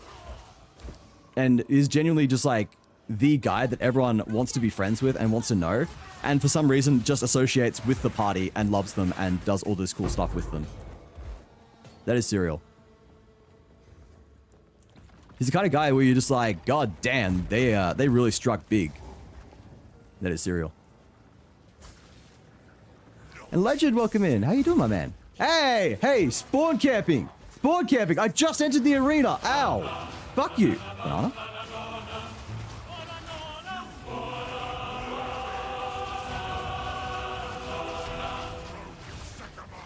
Nuh-uh. Nuh-uh-uh. Ow. Oh, I forgot about that one. Ow. Oh. I am so bad at these fucking bosses, dude. You would think that... Oh.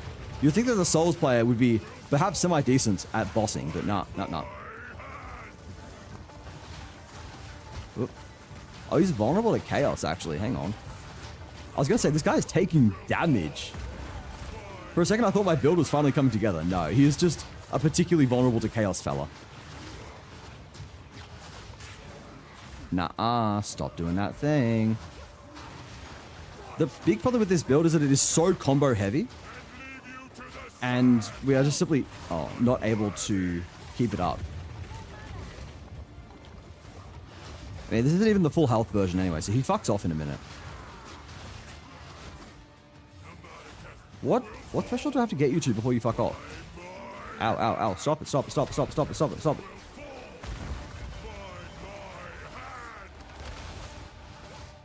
How far? I thought you fucking ended at like 40%.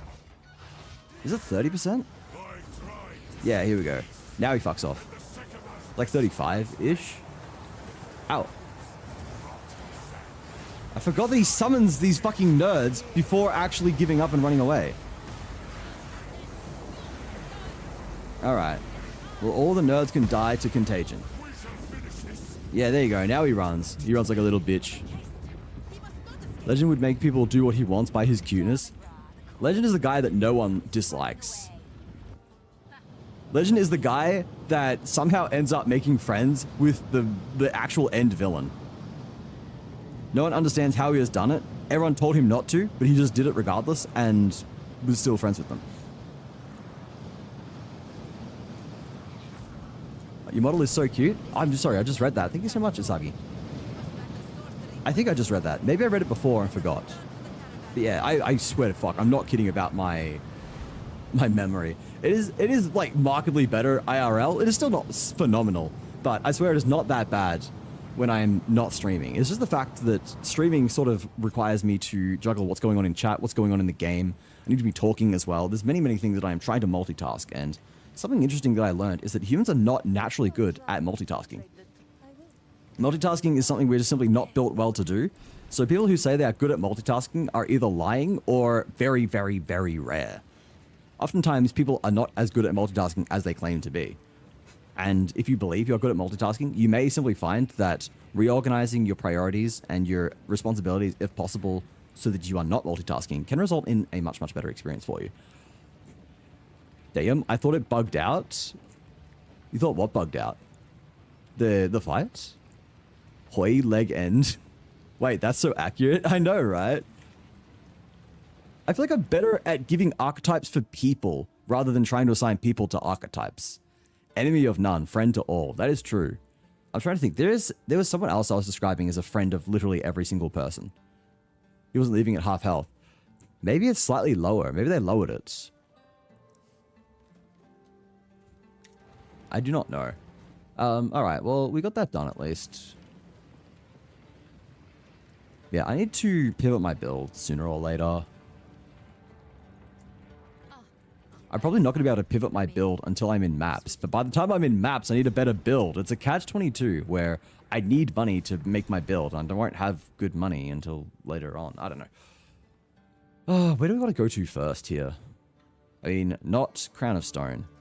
Crown of Stone we can't really do much in until we have all of the items from the other areas. So we go to Crown of Stone last. We go to Valley of Titans last.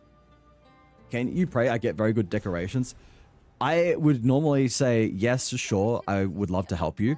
But Justin, you have seen my fucking luck with decos. You have seen me hunting for anything remotely decent. Like the focus gems for Greatsword. Or just anything good on Greatsword. You have seen me not get that shit.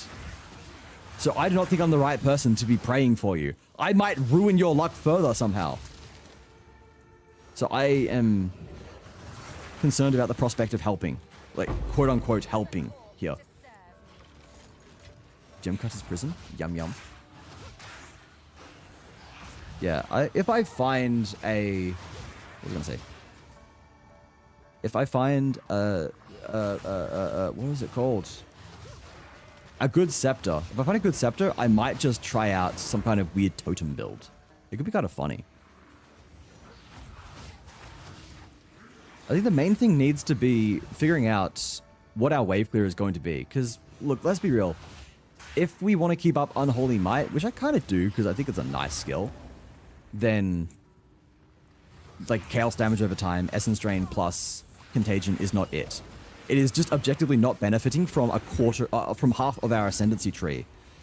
We are sacrificing a hell of a lot to have all this extra chaos damage, and we are getting nothing out of it. Also, I did not realize, but I did not have Withering Presence up. He wasn't leaving her. Hi, Justin. Justin, I think you said, what archetype would Cavus most likely be? Oh my god, what is she? Chaos? No, she's generally not that chaotic. Damn, I say I'm good at assigning these things. And then have immediately gotten stumped on Caboose.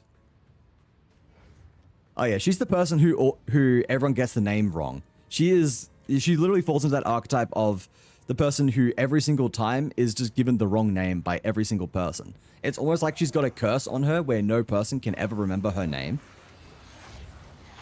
And as a result, she's just consistently called everything except her actual name. Like, that is her little gimmick. I feel like there are examples of that. Cursed one. It is like the most minor curse of all time, but still enough to be a pain in the ass. It's like she pissed off a witch who was not necessarily evil, but just wanted to teach a lesson. Which was not evil, but is very petty. Oh.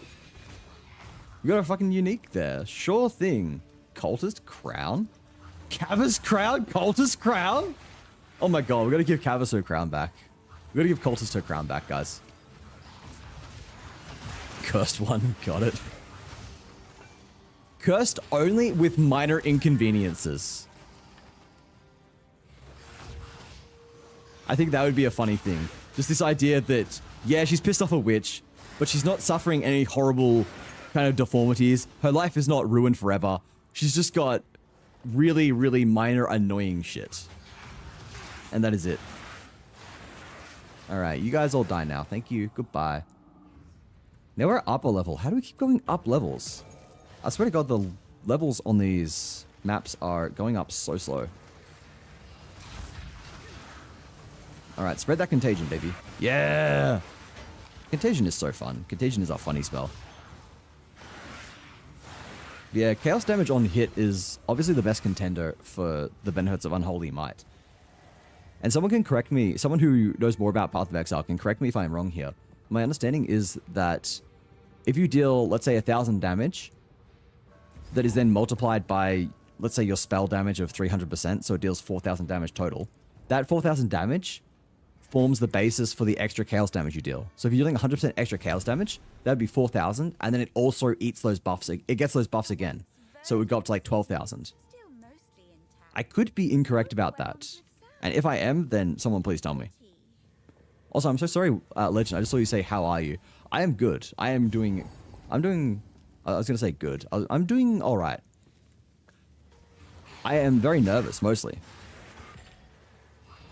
I'm extraordinarily nervous because I will be hearing back almost certainly tomorrow about the results of my job. The results of the job I've been applying for. I was expecting it either today or tomorrow because they said early to mid next week, 2 to 3 business days, and today marked day 2. So I didn't hear back, but I spent the entire day looking at my phone and was so fucking nervous. I almost didn't stream today because I was really tired and anxious from spending the entire day literally waiting for a call. But, I pushed through because I wanted to see you guys. I miss you guys. I am really trying to work hard on not copping out of streams. I know it is something that I don't typically do much. I've done it a little bit recently, which, is I think, understandable given the circumstances I have been going through. But it is still something that I strive not to do. Consistency is, I believe, one of the cornerstones of my streams. It is the same time, the same nights, every week. It is the way it has been literally since I started. In terms of a schedule, the only things that have changed in any regard have been... Hang on a second. Fucking stop that. The only things that have changed in terms of my schedule have basically just been the length of my streams. They used to be 3 hours. They are now 4 hours. And the fact that I now occasionally take Wednesdays off to feature on Nat's channel. I guess you could also say the formats have changed, given that... I guess that's not really schedule related, though. But formats have changed. We now have Wazzy Kama whatever Wednesdays. We have Friends Friday. And we have Sleepy Sundays. So there's like a little bit more structure there, which is nice, I think. Really spurred on by the inclusion of an actual schedule. So it makes it easier to actually show what is on when and to plan out streams. What archetype is Lemon Toes 3? What archetype is Lemon? Lemon is everybody's friend, but in a different way to Legend. Legend is the person that nobody hates. Everyone's like, oh, Legend, I love that guy. But then Lemon is the person that everyone is friends with, who no one has a bad thing to say about, who has basically made everybody's life better in some way, shape, or form.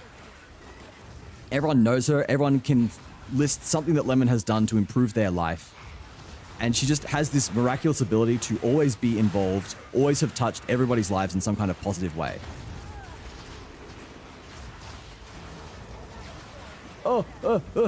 That's so true. So true about Lemon, or so true about you? You fucker! You fucker! Fuck you! Fuck you! I wanted that! Fuck you! I hate you! You asshole! Fuck you! Legend, he hates you. We established no one can hate. Oh, wait. Wait, the emerald dropped again? Wait, what the hell? Why did I get the limit? Why did I get the emerald back? I'm gonna die again. I'm gonna die again. Oh my god. No, never mind. I'm fine. What was I saying? I didn't get the Var Orb, which is annoying. Like, Var Orb's not worth a super duper big amount, but it would have been nice to have. It's a little bit of loot that I lost, and it's a bit annoying. Hey, Scroll of Wisdom. Oh, do you mind? Do you mind? Go away. Go away. Go away. Increased critical damage bonus for attack damage. Continues to deal 16% increased damage. Companions? Reviving minions. Okay, so that does not count for me. That is a skill for... basically a skill for Huntress. Who in here was playing Huntress again? Do you want that gem? And let me catch back up on chat. I remember a time when I could make it on time for Wazzy's streams. Daylight savings do be a bitch, honestly. Time zones and all that kind of fuckery. Because, yeah, the US, you guys went an hour forward, I believe, and now I have gone an hour back as of Sunday. I felt really bad on Sunday because on Monday, because I came into my chat. I was there like an hour early as usual, just setting up some shit. And I saw everyone was there chatting and stuff. I was like, damn, there's a lot of people in my chat really early today. Usually there's one or two. You see Wolfie, sometimes Varney. But there were like 3 or 4 people who were all just chilling and chatting. And I was like, huh. This is interesting. So I send a message and I say, oh, look at that. Everybody's here. What are you guys doing here? And then everyone is like, Wazzy, what the fuck, man? Wazzy, you've let me down. Everyone is mad at me. And I'm like, what is going on here? I'm thinking, why is everybody mad at me? This is very strange. I don't believe I have done anything wrong in recent memory. At least nothing more than usual. Nothing to warrant this kind of hatred. Why is everybody now against me? So I was saying, what is wrong? What's wrong? What have I done to warrant this hate? And they're all saying, why aren't you streaming? You're meant to go live. And that's when it dawned on me. They all thought that I was going live at the usual time. None of them saw the multiple Discord messages saying that daylight savings had kicked in. So I had to very politely explain, daylight savings has kicked in. Stream doesn't start for an hour. Wazzy, you'll get it, I'm sure. I appreciate that. Thank you, Grass. I sure hope so. Like, I can say, logically, that I will. By sheer logic, I should, because I did incredibly well in interviews. Aside from one interview, I did fantastic. I got really, really good feedback. I have a great resume. I have repeatedly demonstrated well and truly more than the skills they are looking for this role. And I don't know what else. I've done a good job. I am well and truly fit for the role. I am talented. I am just everything that you're looking for. I even have a reference from inside the company. One of their managing engineers used to be my manager at my previous company, and he put in a very glowing review for me. The recruiter that I was working with specifically said that he spoke extraordinarily highly of me. Like, reinforced multiple times how well this guy had really glazed me up. I'm thinking, I love this guy. He was one of my favorite managers ever. He was such a great guy, really good manager, really nice person. And he is now continuing to be a real G, even after I've left the company. The best thing is, this is a company that I'd applied to multiple times, and I'd never even gotten to interview stages before. They had rejected me purely based on resume multiple times. So I'd never even got to talk to them. And then suddenly he has referred me. Like, he asked me, of course, first. He said, would you be interested in working at company? I said, yes, definitely. I actually applied multiple times and been knocked back. But then he put in a good word for me. That got me to interview stages. And I am now potentially going to get the job there. All because of who I knew and not what I knew. It's a little bit frustrating. It is really annoying to think that I can have a resume that outlines some extraordinary achievements, have references that will attest to how well I have done, and generally know that I am an exceptional developer, and just have a single piece of paper, or the equivalent of a single Word document, basically decide my fate. Do I care about any of these? What is my lowest? Cold and fire are even. Offering a fire, sure. I don't think I'm going to end up using this, but I may as well have it. Anyway, let me catch back up on chat. I know I've been yapping a little bit. We went on tangents there. Honestly, just any opportunity to rant about the job hunt is kind of nice. You guys can tell me if it's getting too much. Like, please do. If I am pissing you guys off by constantly complaining about how much I hate job hunting, then absolutely just say, like, all right, Wazzy, can we hear about something else? I will not be offended. Especially because I want to entertain. That is the main thing. If I'm not being entertaining, if my stories and maligning about the job hunt have been getting people down, then that is something that we can tune down. It's funny and relatable. I appreciate it. Wait, Legend's going? I must lurk because of school, and I doubt you'll still be live when I'm back. Yes, I will be leaving. I'll be ending soon-ish. But thank you so much for stopping by, Legend. I hope school goes well. I'll catch you again later. Take care, my friend. You smell. Anyway, bye. Hi, raccoons. Bye, raccoons. I hope you're doing well. And get checkpoint. Was it have a funny reference that integrates with your archetype? She is the mayor. I do not know what the reference is, but I feel like Lemon would make a good mayor. Lemon would make a good mayor. Ooh, 13 uncut skill gem. Watch this, guys. That is insanity. Look at that.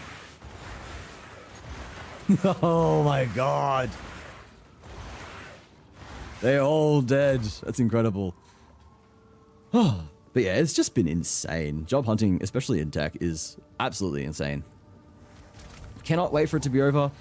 And I genuinely hope that I can ping the entire Discord tomorrow with the best news possible. Hopefully nice and early, I just hear back. They say, yo, you got the job. And I will literally fucking cry. I'll cry for the fucking 4th time. I guess it won't be on stream, actually. Cry for the 4th time implies that I have never cried at all. Did I tell you about the time she almost became a mayor? Wait, I feel like I may have heard this before.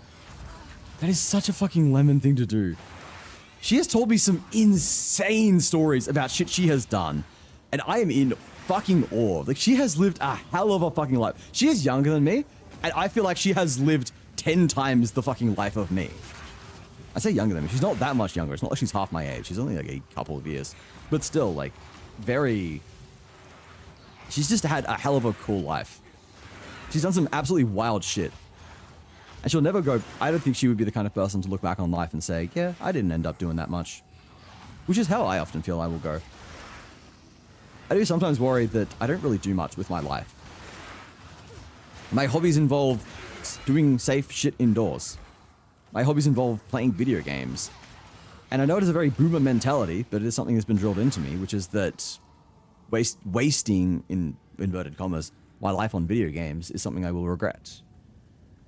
And I don't know if that is something I will regret. I do enjoy video games, and I enjoy many of the experiences I have made. I have many positive memories. I think streaming is a very good decision for me because it does mean that I can do something I love, which is play games, and at the same time make really, really good memories that I would never trade for anything. I think I've said before, but what is probably my all-time favorite memory was during the subathon when I actually cried.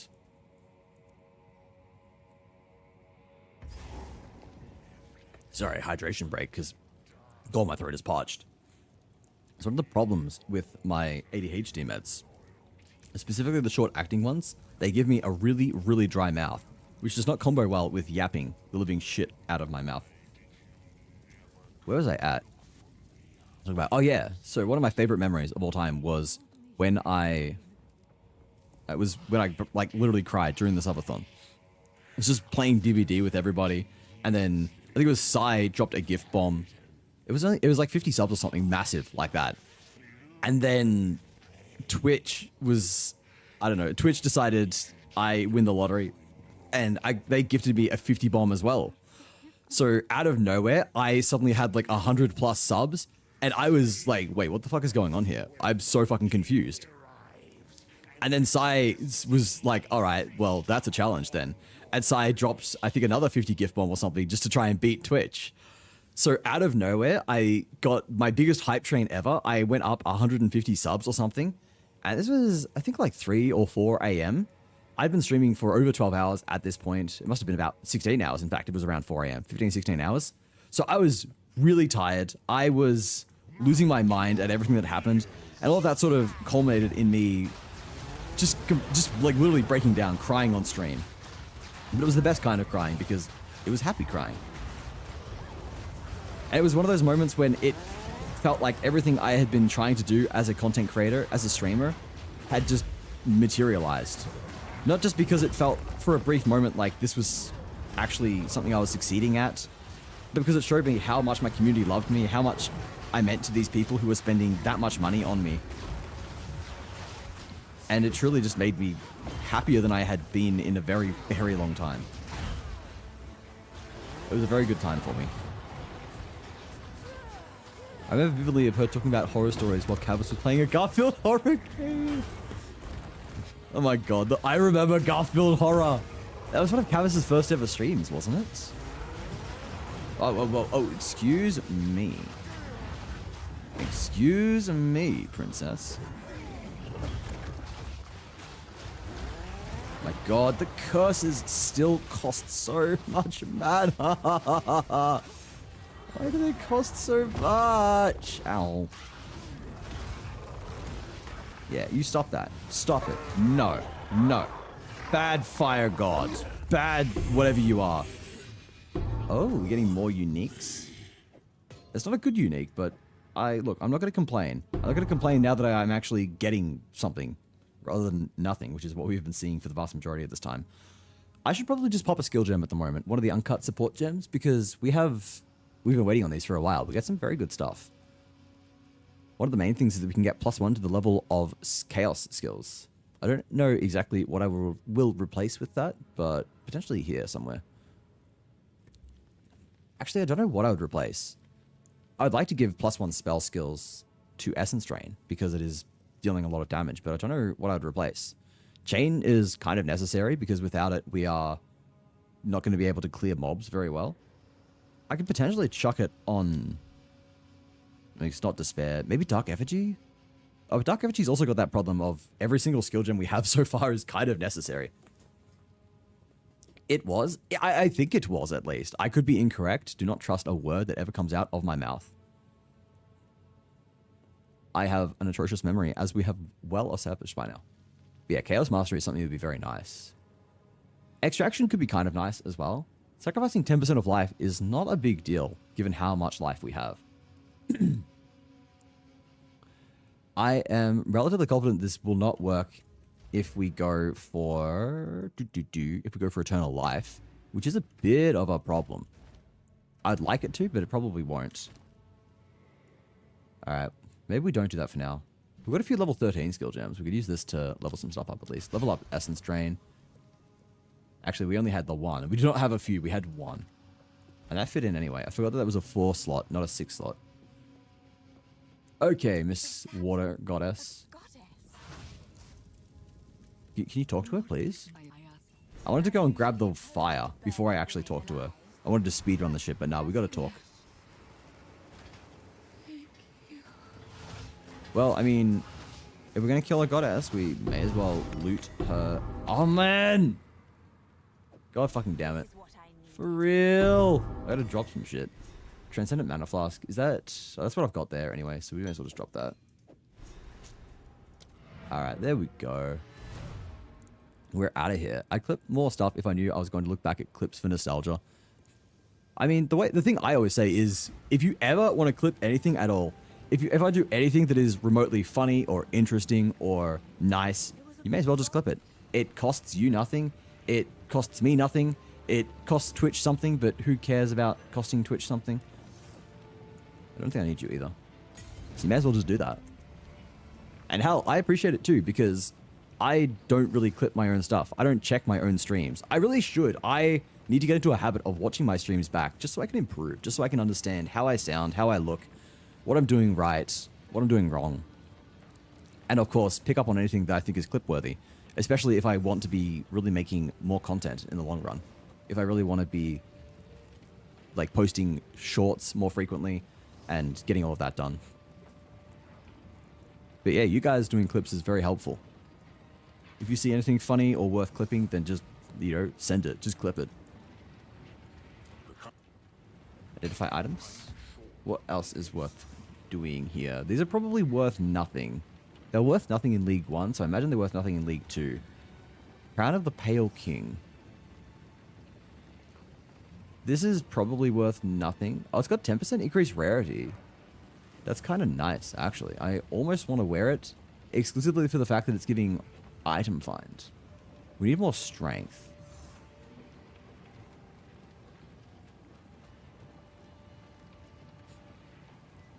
Yeah, I may as well equip this. We need... How much more strength do we need?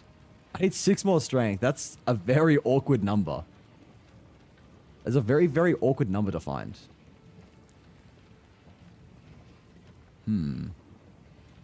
All right, we need to organize our items for starters. Actually, you know what? We're going to sell a bunch of these, I think.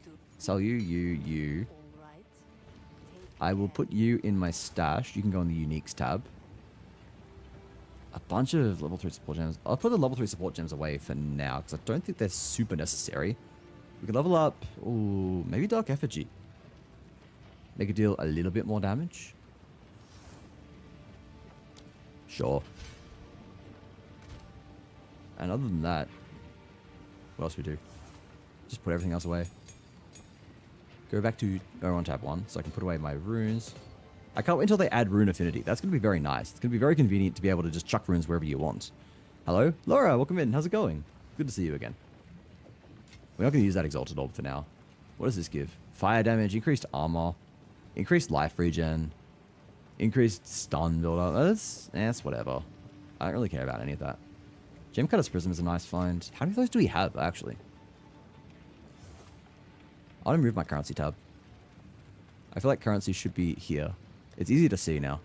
It's like the most important tab. It's the one I go to the most. I don't want it sort of buried over here. And these are all fucking out of order as well. Where's my one where they are just priced individually? What tabs do I price things in? Oh, this is meant to be the individual price tab. Each item individually priced. Okay. You're set at 4, you're set at 130. Okay, there we go. Oh, no, it's because I've set the title. Individual price. We'll set it to the individual price. Public, individually priced. There we go. We'll see if anyone wants to buy those now that we actually have the correct pricing on them. How are you doing? I'm doing all right. I have been a little anxious today, as I was telling everybody. I spent the day waiting to hear back from my job, waiting to see if I got the job, and they didn't get back to me today, which means that tomorrow is going to be the day that we hear back instead. What the fuck? Senile! Necron's not here anymore. Pretty sure he just fucking found me on Snapchat, which is wild. How the fuck did you do that? Injured my pinky in class? I'm sorry to hear that. Pinky is a very strange finger to injure. Can't recall if I've ever, in fact, injured my pinky. I've fucked up my thumb plenty of times. Probably got mild carpal tunnel in general. But there's nothing new there. 11 life regen per second is kind of not the worst. That's 1% of my max life. A little stressful? Yeah, it has been. It is quite stressful. The more I think about it, I need to stop thinking about it. Hopefully tomorrow I hear back. Hopefully I hear good news, and hopefully I can I can finally be done with this whole job search. That is what we are hoping for. That is what we've got our fingers and toes and eyes crossed for. Wait, where did I pick up a Vile Orb? I didn't realize I had a Vile Orb. I've got no Alchemy Orbs. Bro, there's so few orbs dropping this campaign. It's actually insane. Like, I have Orbs of Augmentation. That's only because I traded for them. I got rid of, what was it? I think I got rid of some, like, armor scraps to get some Augmentation Orbs, just so I could roll some more shit during campaign. Because we're getting nothing in terms of drops. Oh, wait, that was a fat roll. Holy shit, we just got 14% item find. I think that is still better. Because, yeah, this is only giving 11 to Spirit. It's nice to see item rarity find, which is nice. Do I hit again? You got a 15, the dealer got a 6. The dealer is very likely to beat you. Wait, is he? If the dealer hits a 10, then he will go up to 16, hit again, and then go bust. He's likely to hit a 10, because 10, Jack, Queen, King. If he hits a 9, 8, or a 7... I don't know. You got 8, 2, 3, 4, 5, 6. You have a less than 50% chance of... Nah, I wouldn't do it. I wouldn't hit. You have a 6 and 13 chance of getting less than something. You have a 6 and 13 chance of getting a number that won't bust, so that is a 7 and 13 chance of going bust. Oh, that is... What the fuck, dude? The dealer hit the safest fucking card. If he hit anything less, he would have had to hit again, which would have put him in big danger. Unfortunate. What archetype is Laura? That's a good question. I do not know. I feel like I do not know Laura that well. Which is crazy, because Laura is here all the time. Why am I organizing my items? I don't know why I'm doing this. Put gems in here for now. I don't know where I'm going to store all my gems. Have I decided on that yet? I'm putting random shit over here. I should clean this out at some point. Got a rune here. Wait, I should put this here and then auto stack it. Read my archetype. Gutsy has been getting me to tell him what I think the archetype, like what kind of personality or character archetype people fit into. So I don't know, I think he's writing a story or something, and that story involves people in my community. So he's been asking me what archetypes I think people fit into, or asking questions like, what friend would be the merchant that sells all the best stuff? Those kind of questions. So, been very interesting. Man, I really want to upgrade my gear, but at the same time, we're getting complete jack shit in terms of usable items. Oh, there's a gem that gives +3. I could kind of get rid of this, honestly. Another gem. Like, I could get this, right? If I get this, 23% to fire res is pretty nice. I lose max life and cast speed, but I instead gain +3 to attributes and 23% fire res. The +3 to attributes means that I could put one node into strength. And by putting one node into strength, I would have just enough to wield this helmet, which gives me rarity. Fuck it. Too much thinking for 10% rarity. Wake up. Wake up. I'm here sleeping most of the time. I appreciate that, though. Genuinely, if you are just here lurking in any capacity, that supports me, and I am genuinely appreciative. And it's wild to me that some people will actually just call out lurkers. It is very rare, fortunately. Most people that I know on Twitch, pretty much everyone I know personally on Twitch, is very appreciative of lurkers. But there are apparently some people who will be like, why are you not chatting? Why are you here? And I don't know if they are just completely silly. I don't know if they're silly fellas who think that the majority of chatters are, or the majority of Twitch viewers are chatters, or if they are the kind of people who are just unappreciative. But like the majority of communities will have majority lurkers, and lurkers are very helpful because they are there providing views. They are helping with analytics. They're helping you as a streamer grow. So it's wild that some people will be unhappy with them or ask for more. Then those people are probably not cut out for streaming anyway, if that is their approach. Answer the dang question. Wasn't my squad just beat Tempered Teostra in 3 minutes, 39 seconds? Teostra gets so fucking bullied in World. It is so bad. I actually feel bad. Like, I ruined the shit out of him in one hunt, if you guys remember. It was when I was running Charge Blade. We had someone who was running... Was it a Hammer? And he was just... It was stunned. And then it would get up. And then it would be knocked out of its attack. And then it would be fucking parried or something. And then... Oh, it was brutal. We were genuinely just stun-locking it and dealing an obscene amount of damage. I'm out here just bullying an Elder Dragon. Bro is meant to be... Oh? Wait. That had purple highlight. Is this a good item all of a sudden?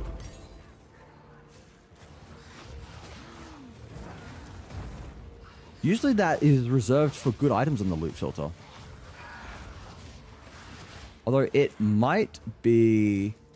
It might just be a unique that can roll into something good. It might be a unique that has multiple... Not a unique. Oh yeah, it might be a unique that has multiple... How do I phrase this? It might be an item that has multiple uniques with the same base. So until I identify it, I don't know if it's worth money or not. So I guess I'll identify it when we get back to camp, and we'll see if it is one of the good ones. It autocorrects emotes. Yeah. That is pretty funny. Tough question. My go-to answer has been spaghetti. Spaghetti's good, honestly. Spaghetti bolognese is one of the few meals that I can actually cook pretty well. Like, I can cook a few meals, but I am the kind of person who prefers meals with minimal prep, very little actual cooking time, and just simple to make. Cooking is not something I enjoy, so I just look for things that are easy to make, take no time at all, and allow me to just get on with my life while still producing something that tastes pretty good. Dude, my hunt was brutal. We had Sword and Shield, Swax, Greatsword, B, obviously, and Hunting Horn. Hunting Horn buffed all of us. You love a good Hunting Horn in a 4-person party. This is being 2k every TCS. Swax dealing 2k on Element Discharge, and Sword and Shield dealt 500 per swing. What the actual fuck? That is some insane numbers. On Perfect Rush, you did like fucking 3k. Perfect Rush is kind of nutty. I'm pretty sure it is one of the better speedrun weapons, Sword and Shield, largely because of how good Perfect Rush is. Also, we do have ads starting in just under a minute, everybody. They'll run for 3 minutes, you get another hour, or probably not another hour. You get the rest of the stream as uninterrupted gameplay afterwards. I don't know how much longer we will go for, but it'll just be a little bit longer. Just take a moment to have a stretch, grab something to eat, and grab something to drink. I'll catch you all after the ad break. I've nearly hit the next level. We nearly level up. Ow. Please don't hit me. Please don't hit me! Alright. We just run past these guys. There we go. Oh, we're getting some decent drops. Yeah, mostly just uncut support gem, but that's alright. I'm not looking at gift horse in the gob. We are going to need quite a few uncut support gems at level 3. I don't know what level 3 support skills there are that I'm particularly looking forward to, other than Chaos Infusion? The one that gives a +1 to Chaos this Chaos skill. Ow! That would be nice to pick up. That's going to be a solid DPS boost wherever we find room for it. But I'm probably going to need a greater Jeweler's Orb before I can start doing that. I wonder what they are selling for at the moment. Because, like, I have not seen a single one. The loot is, yeah, just really anemic. It's very sad. Small sword packs a lot of heat. Yes, Perfect Rush in general is just absolutely nutty. Obviously, you do need to find a way to fit it in, and you cannot often get it in unless the monster is downed. But goddamn, is it a strong punish tool. Alright, we got one more skill point. Do we go for Wither Away or Pure Chaos here? Wither Away could be kind of nice. We are applying a lot of different sources of Wither. So having 20% increased effect of Withered is pretty cool. Because, like, if we do the math here, if we have 10 stacks, that is 50% more Chaos damage taken. If we take 20% of that, that is... I guess that's 60%. That's not that much more, actually. But still, like, I don't know, fairly decent. Still probably worth going for. But also, oh yeah, we get 20% extra along the way. So that's 40%, which is, okay. Yeah, that's pretty decent. We take that. It is extra damage, basically, and I don't think I am going to scoff at extra damage. This is not the boss. Ow. Oh no, I'm blocked. I'm blocked in! Okay, we're fine. Yeah, if we could just solve our boss damage problem, we're dealing quite a fair bit to minions. We finally started to scale to a point where we are able to wipe out entire hordes of enemies very, very quickly. Especially as we're able to start leveling up our skills just a little bit more. And as we are able to get some greater skill gems, start using our greater Jeweler's Orbs, and start using our level 3 support gems, we're going to deal a lot more. Your keyboard is fucked. Just the completely unprompted comes back in to tell me my keyboard is fucked. Checked points. Ow. Please don't drop a meteor on me. It is generally considered rude to drop a meteor on a person. Damn, it doesn't kill him. If I could find a... It is, though. If I could find a better way to just get our damage scaling, that would be very nice. There's got to be something I'm missing. Something that's unlocking soon. I hope. Checkpoint is there. We're boss. I know we're getting close because checkpoints and all. I would think we're getting close because of checkpoints, I should say. Map design can be funky sometimes. Sometimes the checkpoints are just in the weirdest fucking spots. Double bridge into another checkpoint. And still no boss. This is insane.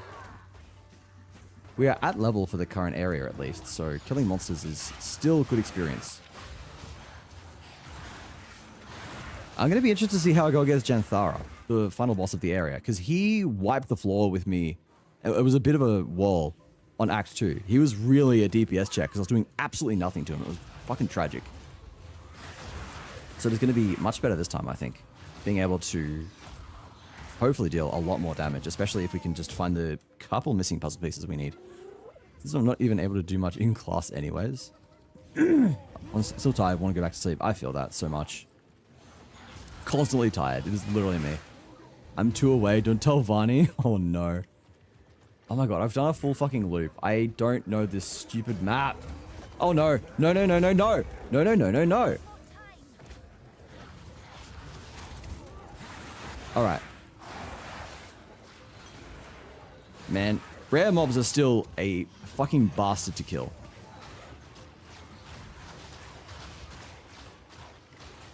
Yeah, they're not doing that much damage, really. Bah, goodbye. If we do buff them up quite a bit, they could get quite strong. And I'm struggling to see many other sources of chaos damage on hit. Because chaos is mostly just damage over time. I think 3 of the spells that deal damage directly deal damage over time. If not more. You've also, I guess, indirectly got poison, which is buffed by chaos damage, that also deals damage over time. And of the 3 spells that deal damage on hit, one is a totem, which is kind of awkward to use. One is Hex Blast, which was genuinely good until they absolutely nerfed it into the ground and made it completely useless. And the other is like Witch Bolt, which is just shitty. Witch Bolt is a skill tied to a wand, which means that you can never get it to 5 gem slots, and it has a limit of level 19, as opposed to other skills which can cap out at 20. So all in all, it's just a very disappointing sort of layout. I don't mind the idea of it being damage over time. If that was the identity that they want chaos to be, then fair enough. My problem is that they are providing skills and they are trying to incentivize building chaos damage on hit, when it is just not particularly feasible, at the very least for Superior Rattling Scepter. Alright, we'll take that. We'll see if that can give us anything good. It is at the very least not particularly feasible for a witch. I know that other classes have better sources of it. Monk especially, the whole like accolade of Chiyuya? What is it? Like if I search chaos, they have a thing where it's like Hand of Chayula. Like this does some chaos damage. They've got a few cool things actually. And then other classes do as well. There's like chaos damage on a bunch of ranger skills. But other than that, there's just very, very little. Like skeletal snipers. You'd think, oh, that comes up with chaos. No, it's just because they do gas arrow. It's one of their activated abilities. It does poison damage, and poison damage is chaos damage. I mean, this is kind of cool. Like, I've considered going into some kind of build here that uses like poison burst arrow, for example. This is really cool because that's dealing a huge chunk of poison damage. So maybe I build into that, for example. That lets me go right on the skill tree, pick up some decks, build into all the poison skills on the right side of the tree. But then the problem is that I don't get to build into life, which means that I don't get to abuse... What is it like? What is this skill? What's the skill I'm trying to talk about? It means that I don't get to abuse Soulless Form and get the mana regen. So, I don't know, maybe I just don't go into that at all. Maybe I find some kind of way to spam power charges. I know there's some stuff around power charges around this area of the tree. There's Power Within for crit damage bonus if you get into power charge. There's this, which is getting max power charges. There's this over here, more power charges, more critical damage.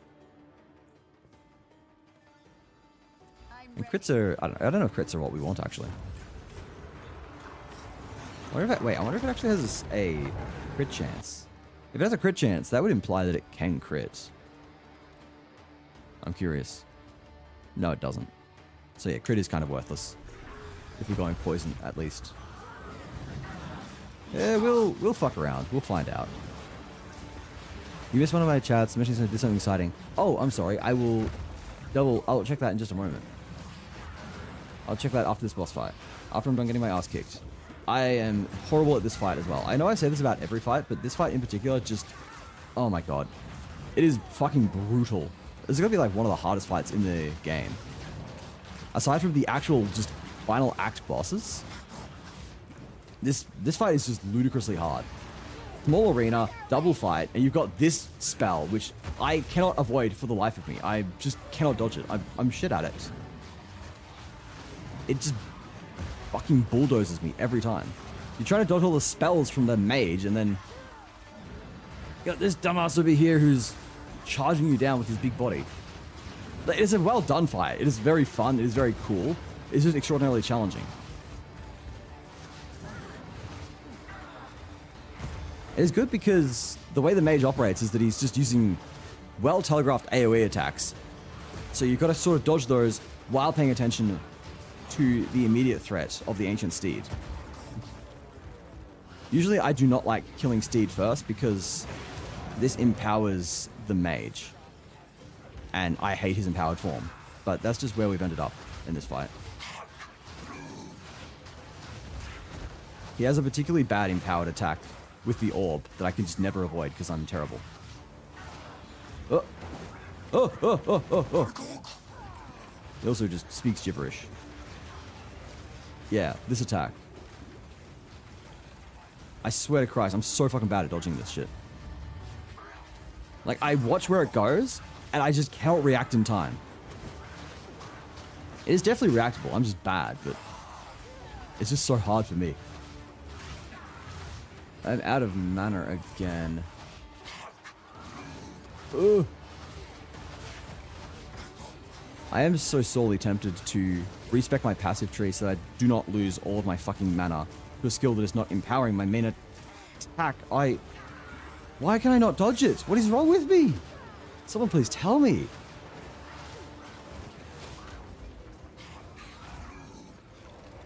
Alright, nerd. Alright.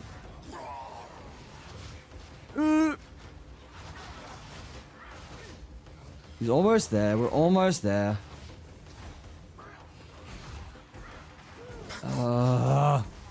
Yes. Okay. Thank God. First try, actually. That is not bad. I will take that. I will take that. I did something great on Sunday yesterday. Small sword. What did you do, Laura? What did you do on Saturday, Sunday? What did you get up to? Ooh, a good wand. A potentially good wand. We'll see if that pays off for us. Now we're done with this area, we can go and put together the new horn, which then unlocks the Spires of Dashar. We run through Spires of Dashar.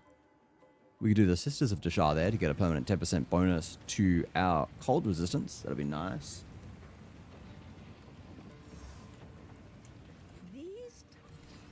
Oh wait, no, we've got to go do something else first, don't we? We've got to do... Oh, we've got to do the Valley, actually. We're going to do Titan's Valley as well. Good about that. We can upgrade... Ooh, maybe Convalescence? Gives a 0.15 second buff, which is not good. That's kind of mid, in fact. Withering Presence gives me 0.04... With this 0.04 seconds earlier. Neither of those are any fucking good. I almost want Blasphemy. Blasphemy would be kind of juicy. I have myself a starting soon overlay to open stream. Nice. That is very... made yourself. Oh, nice. Yeah. Starting soon screens are very good. Having those overlays, it makes everything feel a little bit more professional. You have that. You've got music going. It gives you a chance to run your ads so you get an hour of pre-roll free time. And then eventually you can just hit go, hit the button, have maybe a stinger to transition to your actual screen. You can have BRBs and ending soons as well. I have those, even though I barely use my ending soon. Also, your ass is as good as grass. Yeah, I got the metaphor right. Your ass is grass. Marnie getting everyone's support to overtake me. You got a lot of support as well. Do not act like you were unsupported in the gacha war. Alright, I need to really quickly... Wait, you do art? Who? No. Who? You mean who knew? Who knew that Laura Jump Art did art? Alright, I need to duck to the bathroom, so we're going to chuck some music on, and I will be right back. You guys stay there. You guys keep doing what you're doing.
A very fitting name indeed. Laura Jump Art likes jump rope and art.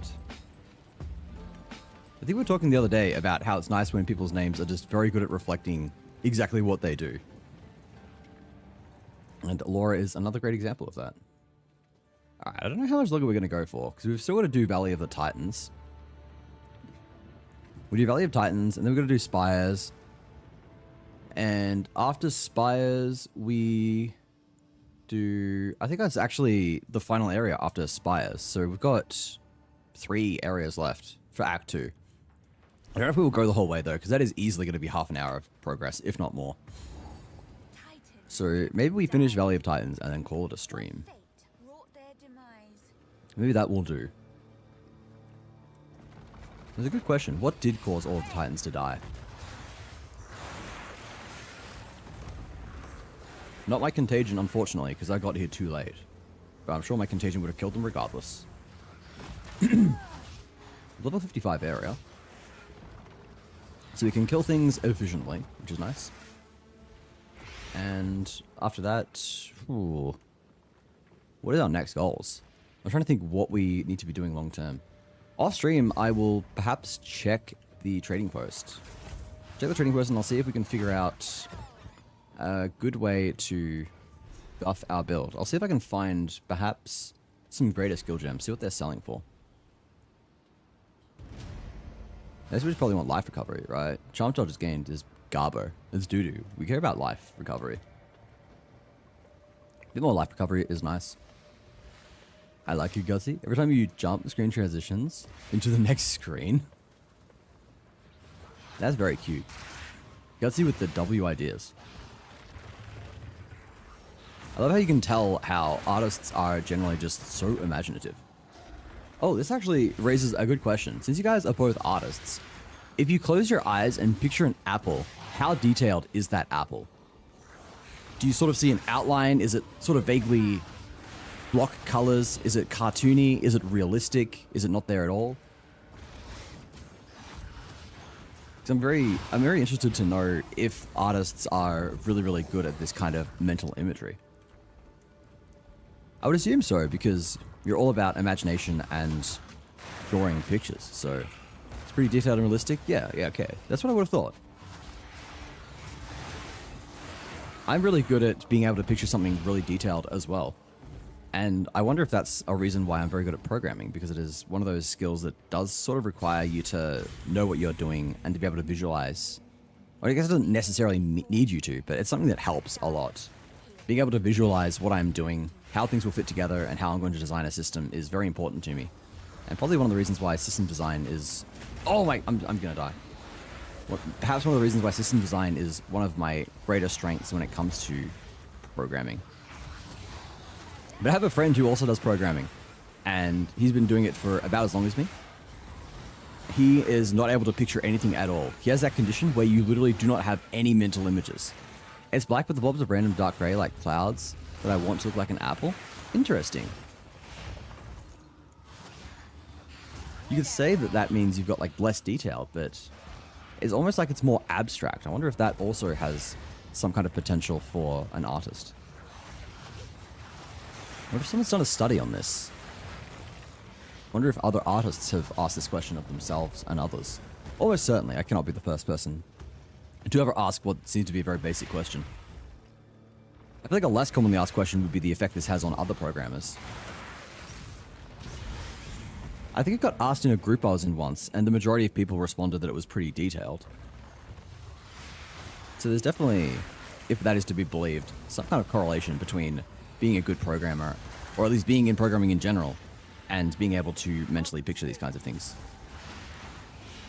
Whether or not it makes you a good programmer, or a better programmer or not, is potentially still up for debate. Bro, Contagion is just so cool.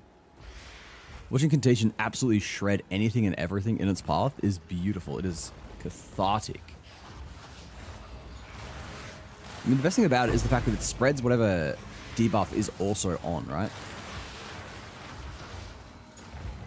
So the idea really should be that we are applying as many debuffs as possible. There are 3... Yeah, we've not done them all. I don't think. We've missed one of the checkpoints. I've done 1, 2. Not one of the checkpoints. We've missed one of the seals, I think. Man, I wish I knew the layout of this map better. There's an unexplored area here. Perhaps it was over here? I'm sure there are very detailed references online about how to memorize maps, and that is something I should learn if I'm going to be doing league starts more often, or if I ever want to participate in race events. But at the same time, there is so much information you can learn about this game. It is consistently just offering new opportunities for you to get better. Whether you're learning about crafting, or learning what stats to look for so you can loot better, or tweaking your loot filter, learning how to tweak your loot filter, figuring out builds, learning how to scale builds, learning how to improve resource management. There's always some area for improvement in this game. It really is one of those games that rewards the sheer amount of time that you will put into it. And I really like that. You look so gnarly in a bad way. What did you actually do to it? Imagine you're scared of many holes and you imagine that shit perfectly. True, that would be somewhat alarming. What is it called? What is that fear of holes called? I know it's a massive meme. Where like everyone is afraid of it. But in reality, it's not people being afraid of the holes, it's people being afraid of really fucking weird looking images filled with holes that just look unnatural. Bro, rare monster drops fucking a common item, a rare item, and jack shit else. That kind of looks like worth picking up, actually. I should probably update my loot filter. I feel like it is a little too strict. I'm going to put it on regular strictness just so I'm potentially seeing better loot upgrades. Because when I think about it, I have not upgraded my gear in fucking ages. And it could be because I've just had a loot filter on too strict. It's probably on strict enough to be picking up only endgame shit. But I'm still leveling the campaign, so it is a decent idea to be picking up as much as possible. That's sick in a bad way. I switched between two different materials. Ugh. I do not know how many close calls I had when I did woodworking and metalworking in school. So I was very fucking clumsy. Very, very bad at all of that shit. It was not my favorite class. It was more of a bludge class, honestly. It was decent because it was a class you didn't have to have much brain power and it was somewhat fun, but I was atrocious at it. The teacher was nice, at least, and gave me decent grades, despite the fact I was utterly atrocious. I think he kind of took pity on me, because I tried my best.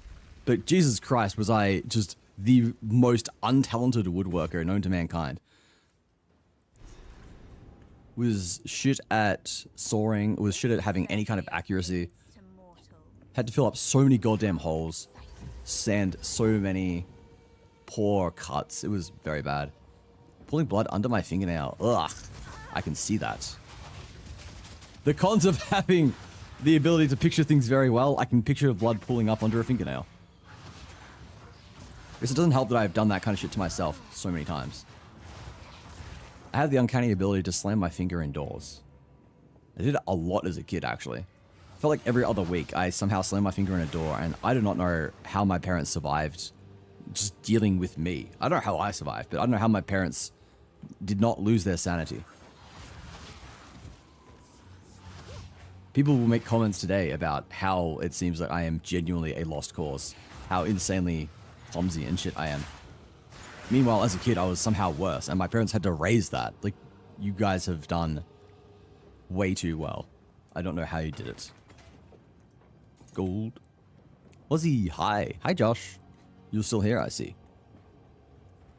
Glad you're still here. Alright. Ah! Alright, we'll do the boss and maybe one more zone. One more zone is a treat. It's nearly 1 AM. I was telling myself I wanted to wake up at 9 AM tomorrow because that is when that is obviously the start of the workday, and I want to make sure that I am awake for whenever they call me. Maybe I'll wake up early and just play Path of Exile too early. I always feel better when I wake up early, so I really need to get into a habit of doing that. It is good for my mental health, because if I wake up early, I feel like I've experienced more of the day. But one of the reasons that I often go to bed so late is because when I stream late, I like to just have time to get better, I guess. Not get better. I like to have time to cool down and decompress. Because as much as I love streaming, it is a form of social interaction, and social interaction is not something I'm typically good at. Streaming is a large exception to that, because I can actually handle it. I can do it for many hours. But I guess even several hours of something that I enjoy can still be tiring when it is something that requires this much social interaction. I'm always lurking. You're always here. I appreciate it. I wish I had Blink, man. I'm always thinking that the whole fucking campaign. I wish I had Blink. I wish I could just fucking teleport across that gap. I wish I could cross this map in a quarter of the time. Oop. It gets less than a face card or 9. Well, odds are in your favor for that one, at least. My god, you survived on 1 HP. You piece of shit. Yeah, I need to... There's got to be some decent source of DPS that we could find in this build. I'm almost tempted to drop Withering Presence, because I don't know how much value it's really contributing. It gets us an average of... What, like 2... What was I going to say? Is this an average of 2 Wither per enemy? I guess it's decent if we are just running through regular enemies. Ow. But against bosses, especially if we are summoning totems, it is perhaps less impactful. It'll especially be less impactful by the time we get to endgame. We're able to get some skill gems. We're able to gem up the totems. Because gemming the totems gives them a 20% chance to wither on hit. That, plus the fact they are inflicting wither with their regular attacks, means that we will be just stacking a shitload of wither. Shitload of wither means no need for Withering Presence. What do I identify? Identify you. That's kind of good, actually. That's... Oh my god. Why does it not have fucking plus to chaos spells? If it had plus to chaos spells, that'd be so fucking good. Wait, is Spicy streaming? If Spicy is live, I'm going to ask if he wants to spawn. He's not live. Spicy, you here? I have wand. It may be good for you. I summoned Spicy Chicken Noir from lurking. Does this work? Can the chicken be summoned? I can probably message him on Discord. I don't have him on Discord, but I can find him in Astral server, I would say. I'm gonna go tell Astral that we got raided by someone that we thought was him for a minute. Got raided by Power Bottom. Go tell Astral to follow as well. Tell him he has found his people. I got backed in it a little bit there. Yeah, fucking man, we have big problems with these with rare mobs.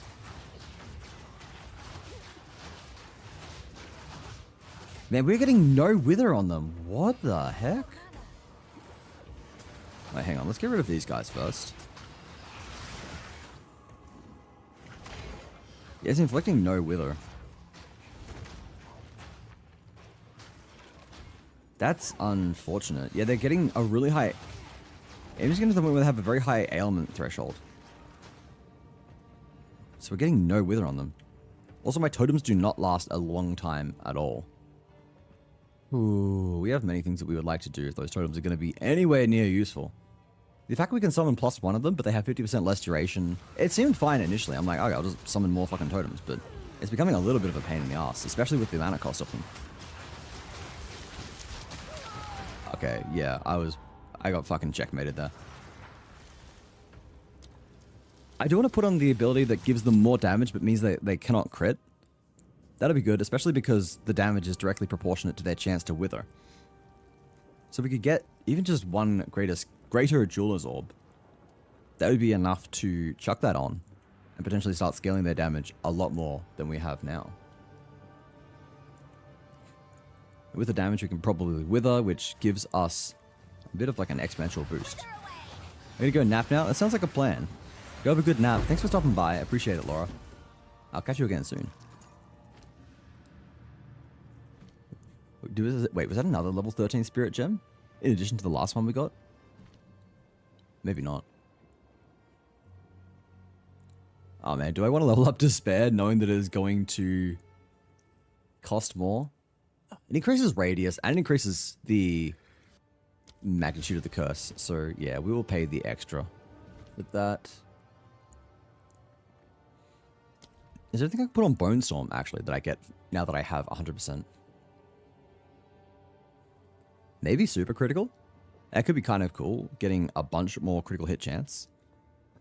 A critical hit bonus. 20% less critical hit chance though. Right, yeah. I was gonna say, the fact that it crits a lot means that it would be good with a lot of... it'd be good with more bonus at the cost of crit chance, so potentially super critical? Maybe that would be good, I don't know. I would really like to experiment with some Bone Storm builds.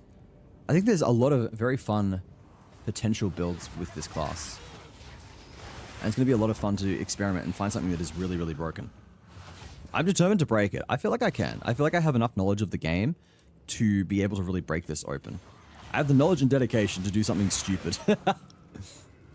Although, someone else will probably find it first. Let's be real. There are people who are playing this game probably like 18 hours a day, have been since release, have 10,000 hours on Path of Exile 1, and have knowledge that utterly shits on anything that I think I have. So being real, I am probably nowhere near the actual gods of this game. But sometimes it just takes a silly sloth who thinks something is viable that does not actually look viable to make something broken. Bro, where are the fucking checkpoints in this place? I have run like 3/4 of the map, died all the way over here, and then had to run all the way back. Which is even better when all the enemies respawn. Oh. It is a bit of a slog when enemies respawn. Although I have to say, that is a skill issue on my part for just dying. So all the things I'd like them to change to make the game not necessarily easier, but less of a slog, I think that is not on the list. Now they're inflicting a lot of wither. Why are they inflicting wither now when they weren't beforehand? I want to do something to make my curses activate faster. That would be quite convenient. Do I care about any of these? I care about the late sandals, actually. We could be going to the skill tree to invest into curses. I was saying I should do that earlier. That's skill effectuation, so I don't care about that. I care about zone of control. Increased area of curses, that's sort of fine. Magnitude is cool, kind of cool. Hinder is kind of cool. Chat, Woozy is pretty cool. I think Josh is pretty cool, guys. Someone cheese slap him. Alright, I should have known that there was something behind that compliment. I should have known that was not coming out of nowhere. That is random minion shit. I don't care.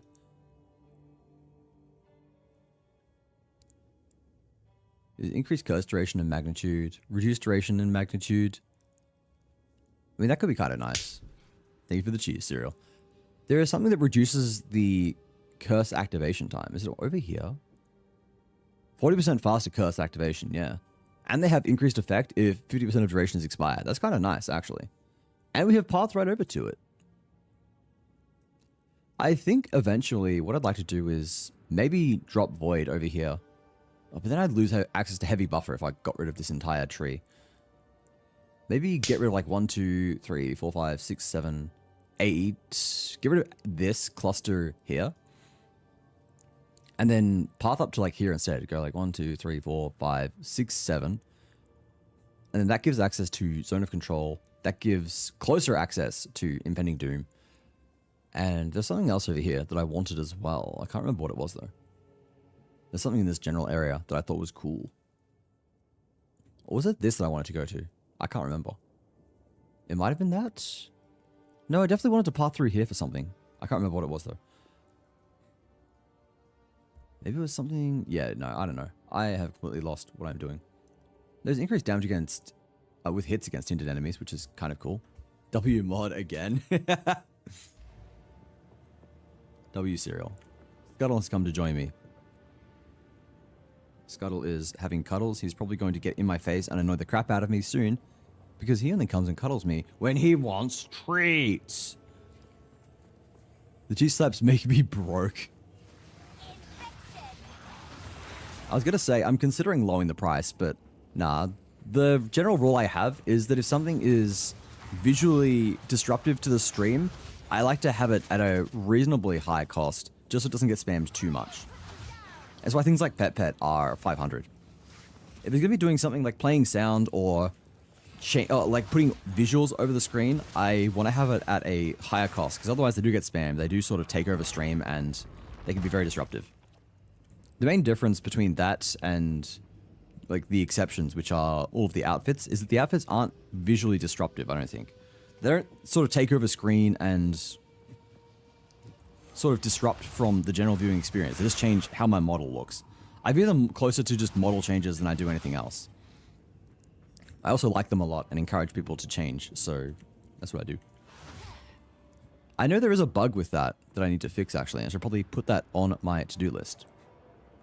Which is that the timer is set from the moment the first one is redeemed. So if you redeem a second one to override the first outfit, then it does not also reset the timer. Which has resulted in some people getting a little bit of a scam. It's not the biggest deal, largely because the cost it's like 100 cost per thingamajig. So I don't think it's too bad. Every outfit, not thingamajig. Yeah, you know my meds and my coffee are wearing off when my brain is unable to actually remember the words for things, and I say thingamajig. But yeah, they are 100 each.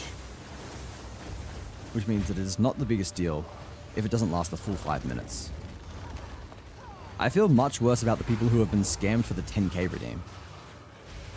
I have still not managed to figure out exactly why that happens or how to fix it.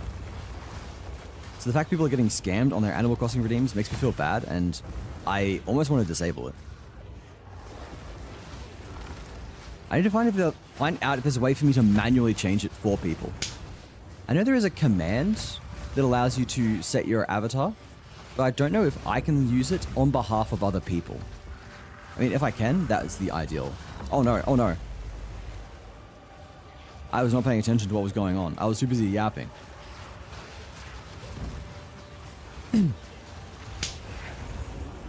Alright. This is working out kind of well so far. We are rotating our spells, rotating our debuffs to make sure there's always maximum debuffs on him. Oh, he destroys part of the arena.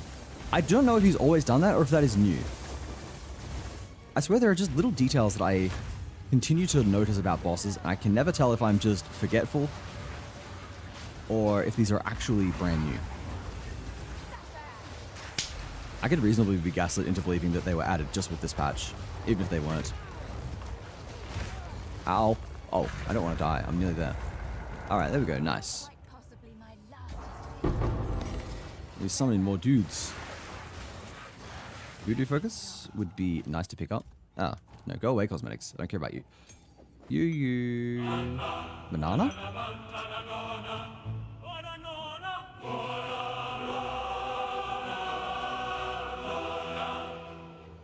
How many you want? As many as possible. I can give a few, though I tend to stealth cheese slap. I have more fun when the sauce doesn't notice. It is when it comes out of nowhere. But no, what you can do is dress me up as your least favorite streamer, and then just spam all of those cheese slaps. That way, it is basically like you're slapping them instead of me. You sick of that Vi fella? Just put this dumbass ball cart on me. Slam, bam, spam those cheese slaps. Just get him. Armor scrap? How big is this? Oh, it's a 6. It's a 6 stack. Alright, I'll get rid of you, I guess. It's only 4. And now mine. Do I care about any of these others? I kind of like to take the bow. It's a rare. It's probably decent to disenchant or sell. Wait, I can see what this scepter becomes. Oh, I rolled increased spirit, which is not bad. It's 46% increased spirit. I guess I'll keep it.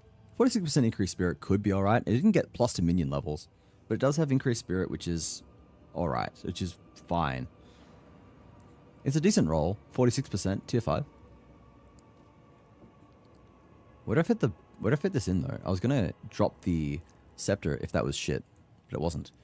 Also, I want to see what this war spear is, actually. Where's the war spear? Devata's Wind. Maybe it was purple because we don't know the value of it yet. Maybe it's one of the brand new items, so the loot filter just doesn't know what it's worth. Devata's Wind War Spear. Hang on, I gotta clear my filters. What are you worth? A lot of them listed for 1 alk, but at the same time, psst, don't scratch the couch. Rah! He's gotta like scratching my couch. I do not like him. There's a lot that are listed at like 1 alk, 2 alk, 3 alk, but at the same time, I do not know if these are all just people spamming low price listings just for the sake of rigging the market. I give a few. My sloth brother in Christ, why have you not gone to bed yet? Because I said that I was going to finish one more map, and this is the one more map that I am finishing. We in fact just finished it, so yeah. What are you meowing about? Alright, guys, we're playing Tetris. I am so fucking good. No, it's too big! Don't fucking say it, guys. Don't you dare say it. Oh my god, what is wrong with you? Why are you whinging? Alright, we can figure this out. We've got a way to do this for sure. There is a way. There's a way to do this. I'm sure of it. I will figure it out. Wait, actually, the easiest way would be like doing this. There we go. 200 IQ. Brilliant. Beautiful. Incredible. Do I care about vision or mind runes? No, that is garbage. That is alright, I guess. Plus 25 mana. That's fine. Thank you for the hydrate, Envy. And there you go. You get a nap in as well. Make sure to grab those the first time you come in. If I'd not streamed this late, you would have missed your nap. And how horrible would that be? You'd be so tired.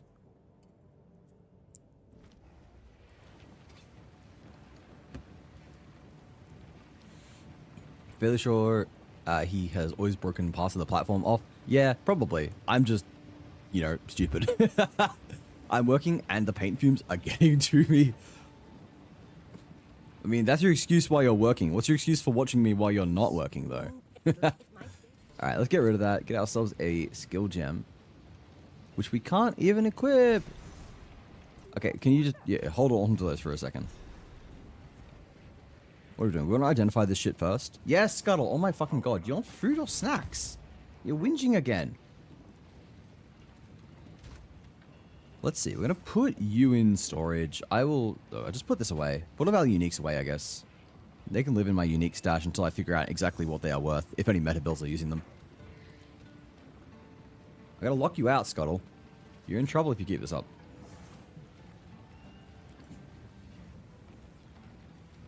Damn, didn't know Vi could flip like that. Skills. These are added with this patch, so yeah, it's new. Yeah, I know it's new, so that is probably why it is highlighted as pink, purpley. Probably just doesn't know what the value is, and it's probably worth nothing. Sure. Sounds like my first time. No one said that to you before, was he? Yeah, because they don't complain. Nerd. 10 AM in Texas. I've never seen you up this late / early. It is a combination of this being about an hour later than I normally stream, plus the fact that you guys have had daylight savings start and I have had them end. So this is technically 3 hours later for you than I would have streamed a month ago. But it's only an hour later than I'd normally stream today. So yeah, fun daylight saving stuff. An actual rare daylight savings W. You actually get to see a little bit more of the sloth. It is bad for the insomniac Americans that now see me starting an hour later, but good for the normal Americans who start stream, or who would see me as they're waking up. What are you giving me? You're giving me kind of decent stats, actually. Hang on. 10% less, 10 less energy shield, but a bonus to max life, bonus to fire resistance. Scuttle. Okay, hang on a second, guys. What do you want? What are you trying to do? I can look that up a little bit. There you go. Is that what you wanted? If it's not what you wanted, then I can't help anymore. Time difference weird. More sloth good, though? Yeah. Fortunately for me, you always go live during the day, so time zones don't stop me from getting my MV streams.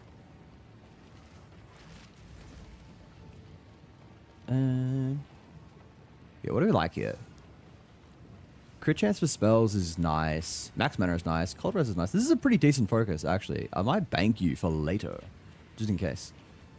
Max mana and lightning res. It's a really low roll on lightning res. It is probably worse than this. So yeah, I don't care about those boots. This is looking kind of juicy. 93 to max mana is very nice. That's giving 30% fire res though, which is also really nice. What do we get for our second roll on you? Life per enemy killed is kind of garbage. That's fine. We'll use this to upgrade one of our skills, Contagion.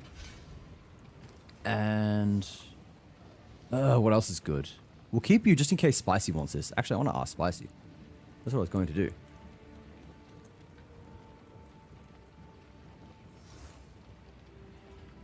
I assume this is Spicy. He is friends with Astral and Miru, so this has got to be Spicy. I'm going to ask him if he would like this. If he wants this wand right here. Yo, Spicy. This any good for you? Question mark. We'll see if he wants it. If he doesn't, then I ditch it. I really like this, actually. I want to see if we can elk this or something. Do we have any left? No, of course we do not. Of course we don't! Wait, I don't want to put you in. Actually, let's see what we get on our Pearl Ring. Physical damage, garbage. Mana per enemy killed, relatively garbage. Yeah, it's worse than that ring. I don't know, let's just deposit as much as we can. That's garbage. Garbage, garbage, garbage. Potentially garbage if Spicy does not want it. No plus level, but good, but decent. That's otherwise. Yeah, exactly. It's free if you wanna give it a try. What was it called? Huh? Early morning Wazzy is a vibe. Damn, you guys are encouraging me to stream late. This is bad. You should not be doing that. Man, I wish I could stream at different hours.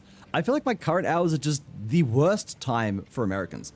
If I could stream during my day or really late at my night, I could catch a lot more Americans, which would be cool. Was he go for another hour? Why? Like, just because you want more? Or what is the deal here? Stream all the time? I wish I could. Hello, animal. How are you doing? I wish I could stream more. I wish I could stream at better times. Great for us EU peeps. This is true. I do love my EU homies. Yeah, as I've said, if I ever transition to like full-time streaming and wanted to do at least 8-hour streams, I would probably start like 4 hours earlier than I do, which would allow a lot more Americans to catch the start of my streams at least. When I started watching you, it was early morning. 6 a.m. is so much more achievable than 4 a.m. Daylight savings is not the vibe. I'm sorry, Appa. Laura, have you seen a sloth IRL before? Tragically, outside the mirror, because I obviously am a sloth myself, no. I've never seen one of my fellow sloths IRL, in person.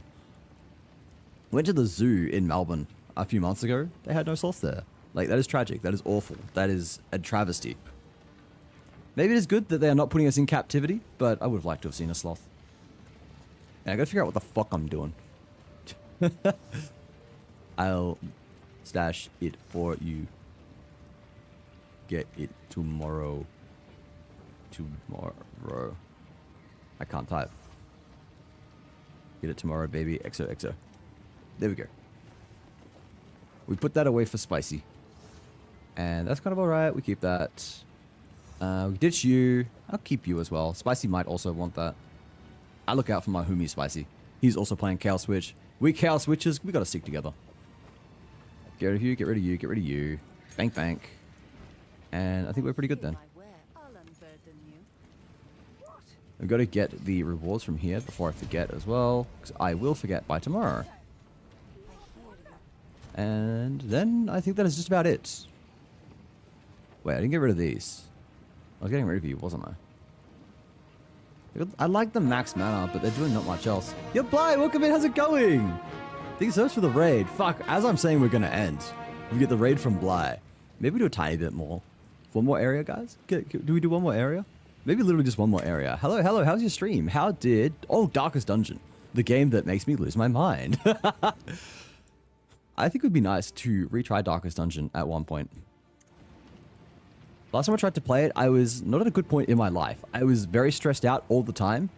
And for some reason, I thought it'd be a good idea to play a game that is all about dealing with stress and getting extremely angry because you are constantly losing everything to bad luck, which is great. This is really fun.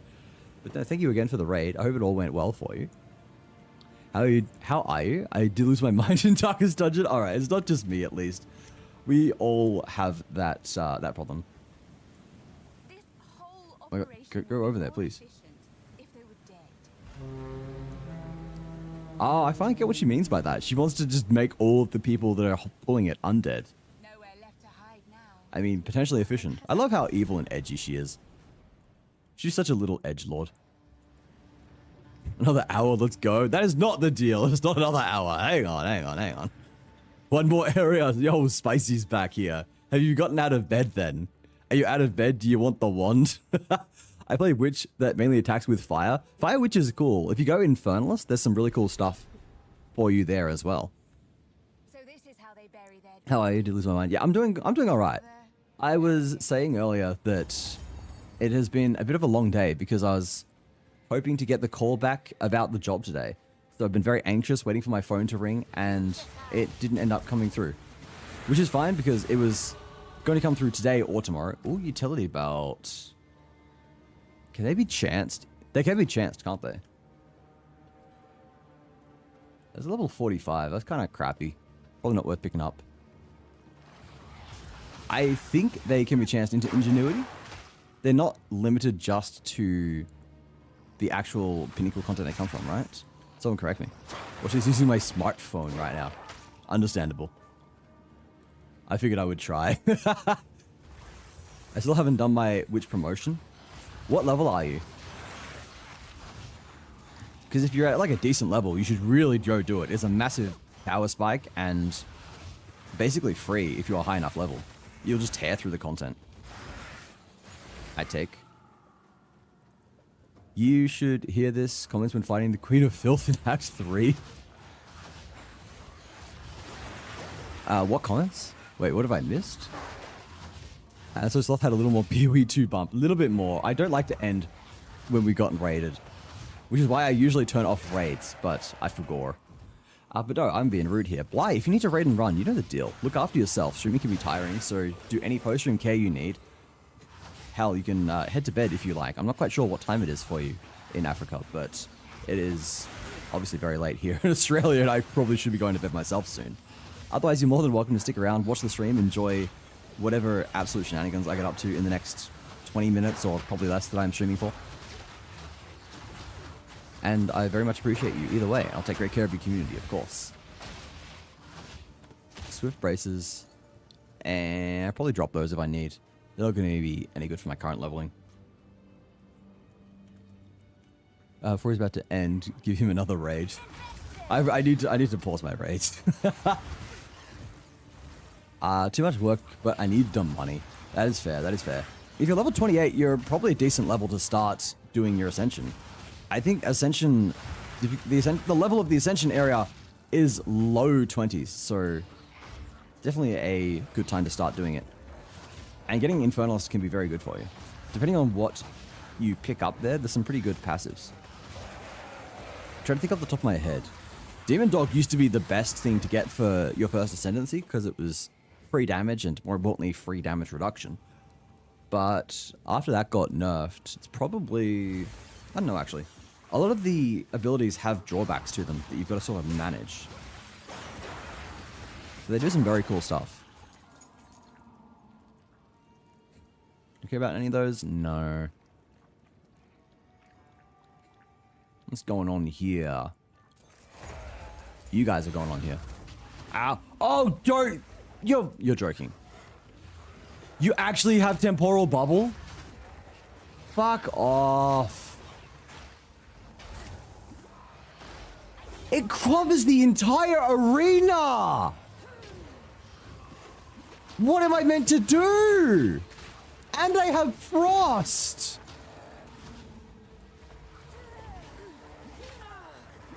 How do I... There's no fucking counter. How does this shit make it past QA? Oh my fucking god. And look how fast they are. Bro. I don't mind these enemies, but... Oh my fucking Christ. The fact they can get... Hinder... oh my god. The fact they can get... Hinder Aura and Temporal Bubble. That's so fucking garbage. That is awful. And I still win because I'm actually good, but that should not exist, dude. Alright. Ominous gloves? Ooh, ominous. Acrid wand as well is nice. Wait, don't you fuckers drop the skill book? Are they meant to drop the skill book? No, they don't. That's right. It comes from... It comes from a boss that I've gone past already. I need to double back to another area to go get my skill books. I'll get one of them at least. The other one comes from a quest that's in this area. Oh, what a dream. Was he being awake at unholy hours? Because that is, I suppose, what you've got here, if that is your dream. Hey, Speary, how's it going? Unholy hours, just to go with my unholy might. Ooh. We got another point here. I guess we'll keep pathing towards Wither Away. Wither Away is kind of nice. I came home from work and I brought you some donuts. Oh boy, I've had 1.5 already today. I can't say no to more though. The true flirt. That might be the best flirt we've had so far. Just offering me donuts. I'm a simple sloth. I see donuts. I like. Alright, we will finish off this area. Get to the next checkpoint. Cash in the skill book that we earned from this area. Go back to the other area that has the snake boss. Kill her to get our... Oh. Get our other skill book. And then decide if we are ending after that. Alright, stop the stunning. Stop the shroud walking, please. Shroud walking is banned. Shroud walking is now banned in the Spires of Dashar. This isn't even the Spires of Dashar. This is the Trail of Corruption, I guess. But leads to the Spires of Dashar, so it's kind of close. None of those are good for me. I should know by name at this point whether or not something is good for my build. You're still going? Yeah, we still going. Just a little bit. I was actually just about to end, then we got the raid from Bly, so I had no choice but to keep going a little bit longer. Which reminds me, I should turn off my raids. I'll do that in a minute.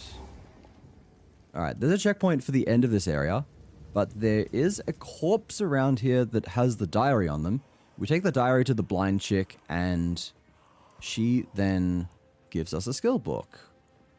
Skill book gives us enough points to get Wither Away, and there we go, there's the corpse. Ow. I should have actually gone upstairs and grabbed the waypoint for the next area. That would have been slightly more efficient. Now I've got to run back and do that. I grabbed the checkpoint thinking, oh, I'll just teleport back to the checkpoint without realizing I would need to find another checkpoint. Teleport between them. Go away. Go away. Yeah, damage has definitely come a very long way compared to where we were at this time in the regular campaign. It's still not fantastic. It is still not the victory lap it used to be in previous iterations of the game, but we're getting through it. And we do have ads starting in just under a minute, everybody. They'll run for 3 minutes, and you'll have, this time, definitely the rest of the stream as uninterrupted gameplay. It will not be a full hour again. Take a moment, have a stretch, grab something to eat, grab something to drink, and I'll catch you all after the ad break. You fix your bot, it's obviously rigged. Look, it only got a 20. It was not a 21. You know, if it was rigged, it would have got a 21, right? It would always get a blackjack if it was rigged. I'm sorry, everybody, though. I'm sorry to everybody who just lost their money. 19 was such a solid hand, though, Sperry. You were definitely robbed right there. You didn't even get past the tutorial boss. We talk about Elon. And thank you for the lurk as well, Necron. Yeah, it is random mods. All rare mods get random mods. It is the second or third time that they have fucking rolled that shit on me, though. So I'm wondering how rare it actually is. Blah, blah, blah.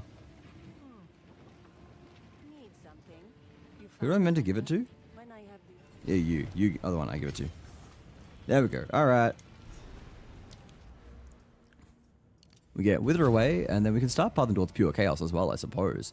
You can get past the tutorial boss. It was quite a sight. Yeah, he couldn't get past it, and he just quit. It was so fucking funny. I saw everyone talking about it. Do you want to hear some good news from the tavern? Absolutely. Always up for good news from my friends and the tavern. So we grab... I say we grab pure chaos. Oh, but that's not gonna... Wait, that won't scale without dot. That is a big problem, in fact. Our damage over time is not going to scale with that, so... Alright.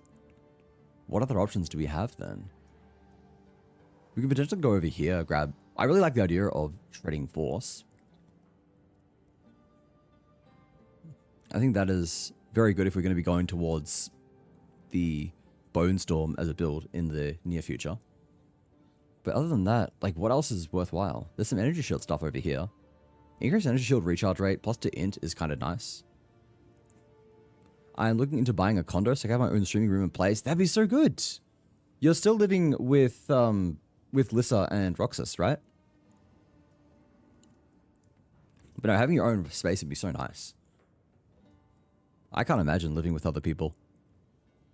I mean, I'm sure it would be fun for a little bit if I liked that person. Like, living with friends seems kind of cool, but I can imagine it would get very tiring very quickly. I had to get the recharge node because Eldritch is scary to use. Oh, I'm not going to... Oh, you mean yours, yeah. That Eldritch. You said Eldritch. My immediate thought was, what, Eldritch? Eldritch battery? But no, that makes sense, yeah. I've got a lot of nodes around getting energy shield back. It recharges pretty quickly, and we've obviously got like a metric fuckload of it, which is really cool.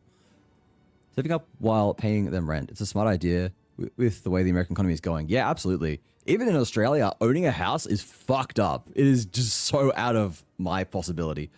I am renting, and I do not see myself buying in even the distant future. I can't imagine buying in the next like 5 years at least, if not longer. So that's just the way it goes in a lot of areas of the world. Like, Australia actually has one of the worst housing economies in the world, and it's because we have just these unfathomably stupid fucking policies from the government around negative gearing. We have the absolute worst negative gearing policies in the developed world, and they basically just allow people to infinitely just buy fucking houses, pay, use all of the costs of maintaining that house as tax offsets, and then if they sell a house, any net profit they make, they can then put into buying a new house and use that as a tax write-off as well, which is just ludicrous. It basically encourages you to indefinitely keep buying property. So as a result, housing prices are revolting, and you could just give up on the idea of owning a house, really. At least the stock market has. Yeah, that is interesting for sure. I'm sure it will recover, and you know, this too will pass, as everyone keeps saying. But it's just wild what is going on at the moment. What was I doing? We need to figure out what we're going to invest into. I was sort of mindlessly just picking up chaos nodes, but it's getting to a point where I really need more than that. Maybe we go for Impending Doom? Faster curse activation would be nice. 40% faster. So that would be the equivalent of... If 100% faster would be 0.75 seconds, then... math is hard. It's like 0.3 seconds or something. I don't know. But they have increased effect as well, which is kind of cool. If it's at least 50% expired. Oh, wait, hang on. This is the one we'd be picking up. This is what this path's over to. It's increased duration. Okay, no, that sucks. I don't want that, actually. That's a very mid node. So I think what we probably want to do is what I was saying earlier, which is path up here. Then we can path down to here, pick up this.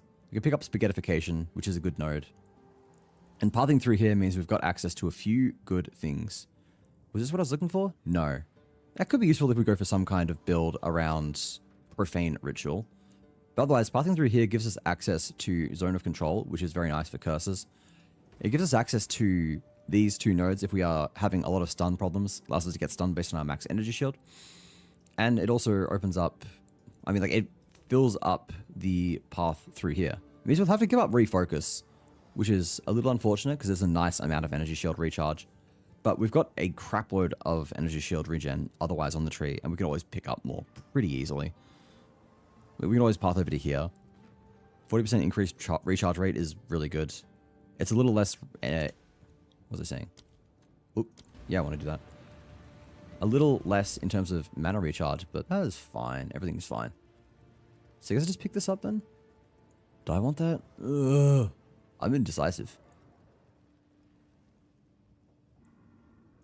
I am indecisive. Because the other option is that we just say, fuck it, we ball and go for some kind of wacky totem build. Where are the totems again? They're over this way. Okay, so let's say I want totems. What is going to be the best way to actually get over there?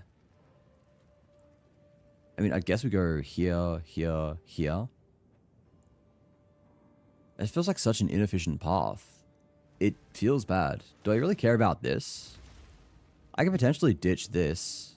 Oh, but no, I can't ditch heavy buffer. That is the problem I keep coming back to. And heavy buffer is really, really good. So it's probably like 1, 2, 3, 4, 5, 6, 7, 8, 9, 10, 11. And then like probably 12, 13. It's 13 points and it gets us some pretty decent stuff actually. Actually, yeah, I think that is really good. Even if we don't end up going for a full totem build, I think there's just a lot of value in that. And it does also enable us to potentially just path all the way down here and then go over here, pick up some more funny things around totems. I think we really care about totem speed and range. Increased damage while we have a totem is nice. Cast speed is nice. Yeah, that's kind of cool. That's kind of cool.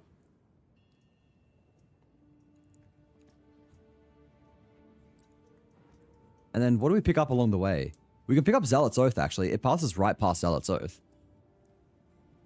We do, I think, want to have a good amount of life regen. If we're picking up life regen, then it also lets us...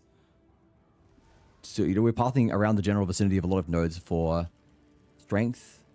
Can I do this? It does allow me to use funny ore symbol. That is nice. We don't care about that. Strength. There's a bunch of nodes around strength that we can potentially pick up as well. Or, oh, not health. Health is not what we're looking for. Strength or life. Oh, there we go. That is lighting up like Christmas.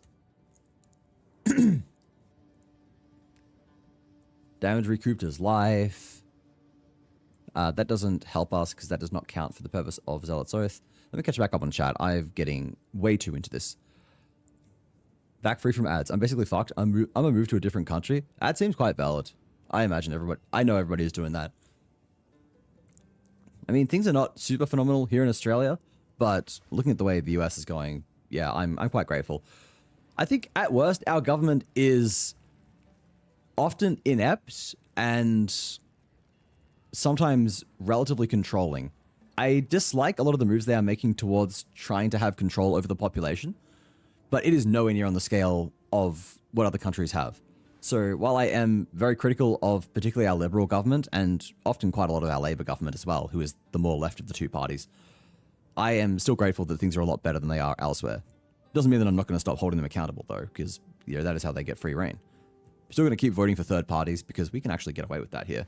We have preferential voting. I'll continue voting for my nice Fusion Party. If you're Australian, look up Fusion Party. They are cool. Please vote Fusion Party. They fucking need more. They are actually probably, in my opinion, the best independent party running at the moment. They're addressing real issues and actually have really fucking good ideas and policies.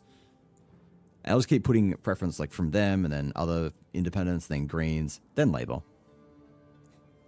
Green is doing really well, actually. The Greens have been going every election. They've been winning more and more. It's getting to the point where we might actually have like a three-party state if things keep going the way they are. I mean, if things keep going the way they are, they absolutely will, either by next election or absolutely the one after that, if they continue growing as much as they are, which is so fucking good because Greens are very more aligned to my policies than either Labour or Liberal. it won't pass. I can feel it in my bones, at least not in the next 20 years. I don't know. I'm not going to talk much politics here because I consider my streams to be a good place to sort of get away from reality. It's not because I am unbiased or it's not because I want to be some kind of centrist or whatever. I'm pretty open in my political views, I would believe. I doubt anyone here is having any questions about what my beliefs are, who I support, and what kind of direction I want the world to go in. And just in case you do have any kind of concerns, unless you are worried or not sure what my views are, I have very, very many LGBT friends. I do not think the kind of person... I think that pretty much speaks for itself as to where I sit on the political spectrum. But regardless, you know, I try not to talk about it because I don't think this is the place for it. I want people to have a place to escape, have fun, and just ignore what the fuck is going on. That being said, you know, it's like, I imagine this is going to be... like, how do I phrase it? As someone who's not a political economist, who has no fucking clue about this shit, I'm getting the vibe, or maybe just huffing real copium, that this is going to be like the rubber band about to snap. You know, it's been pulled as taut as possible to one side, the right side, and the sheer absurdity of some of the stuff that is going on here, the absolute ridiculousness and hatefulness of some of the policies being made should be hopefully enough to snap a lot of Americans out of either their indecision for not voting or their actual support of the party in power, and realize change needs to be made to the point where, you know, hopefully it really, really does facilitate long-term changes in the political landscape.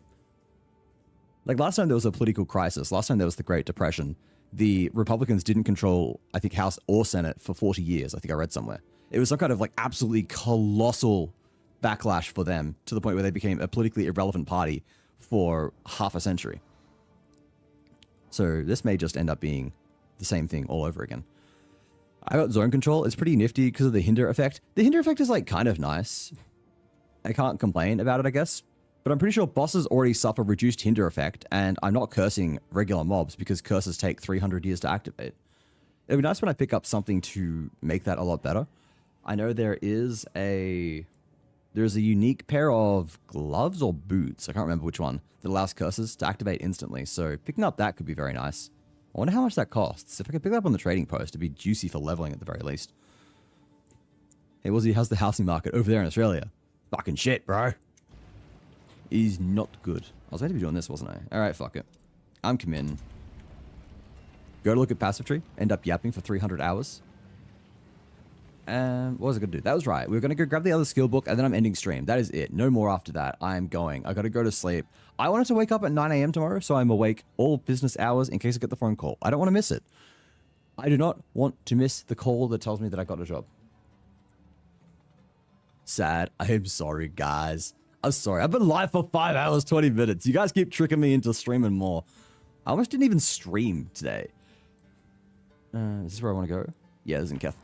I almost didn't stream because I just got hit with this really fucking out of nowhere massive wave of depression, like right before I went live. It was enough that I was like, oh, okay, I kind of don't know if I want to stream anymore. I don't know if I literally want to even leave my chair or play video games. It was very weird, very out of nowhere. I don't know what brought it on, and it thankfully did pass. So I'm still back here. You guys don't get rid of me that easy. Bigger on my dreams of being in Australia. Look, it's not that bad. It's not as bad as I'm probably making it out. I have friends who were able to own homes. It is not easy, but they are also not rich people. They are on very average salaries, actually. As in, I'm pretty sure neither of them are even on 6 figures. And they were both able to buy a house. Admittedly, one of them was bought with their partner, their long-term partner, so that was a 2-income household affording a house. But the other one lives separately and does not have a partner. So there you go. It is definitely possible to buy a house on a single income that is less than 100 grand. And that is 100,000 Australian, mind you, which is a lot less in American, or a lot less in USD, I should say. You stream for nearly 5.5 hours. I do that sometimes. It is more common for me to stream 4 hours and call it a day, but I am... Oh my god. I'm struggling to want to end stream because I know that if I end stream, I have to go to bed. And going to bed means I wake up tomorrow, which means I probably get the call to know whether or not I got my job. And if that is bad news, I don't know how I will handle it. So this is me putting off fun things in my life. This is me pretending that if I don't go to sleep, tomorrow doesn't come, and I don't have to deal with the potential bad news that comes with it.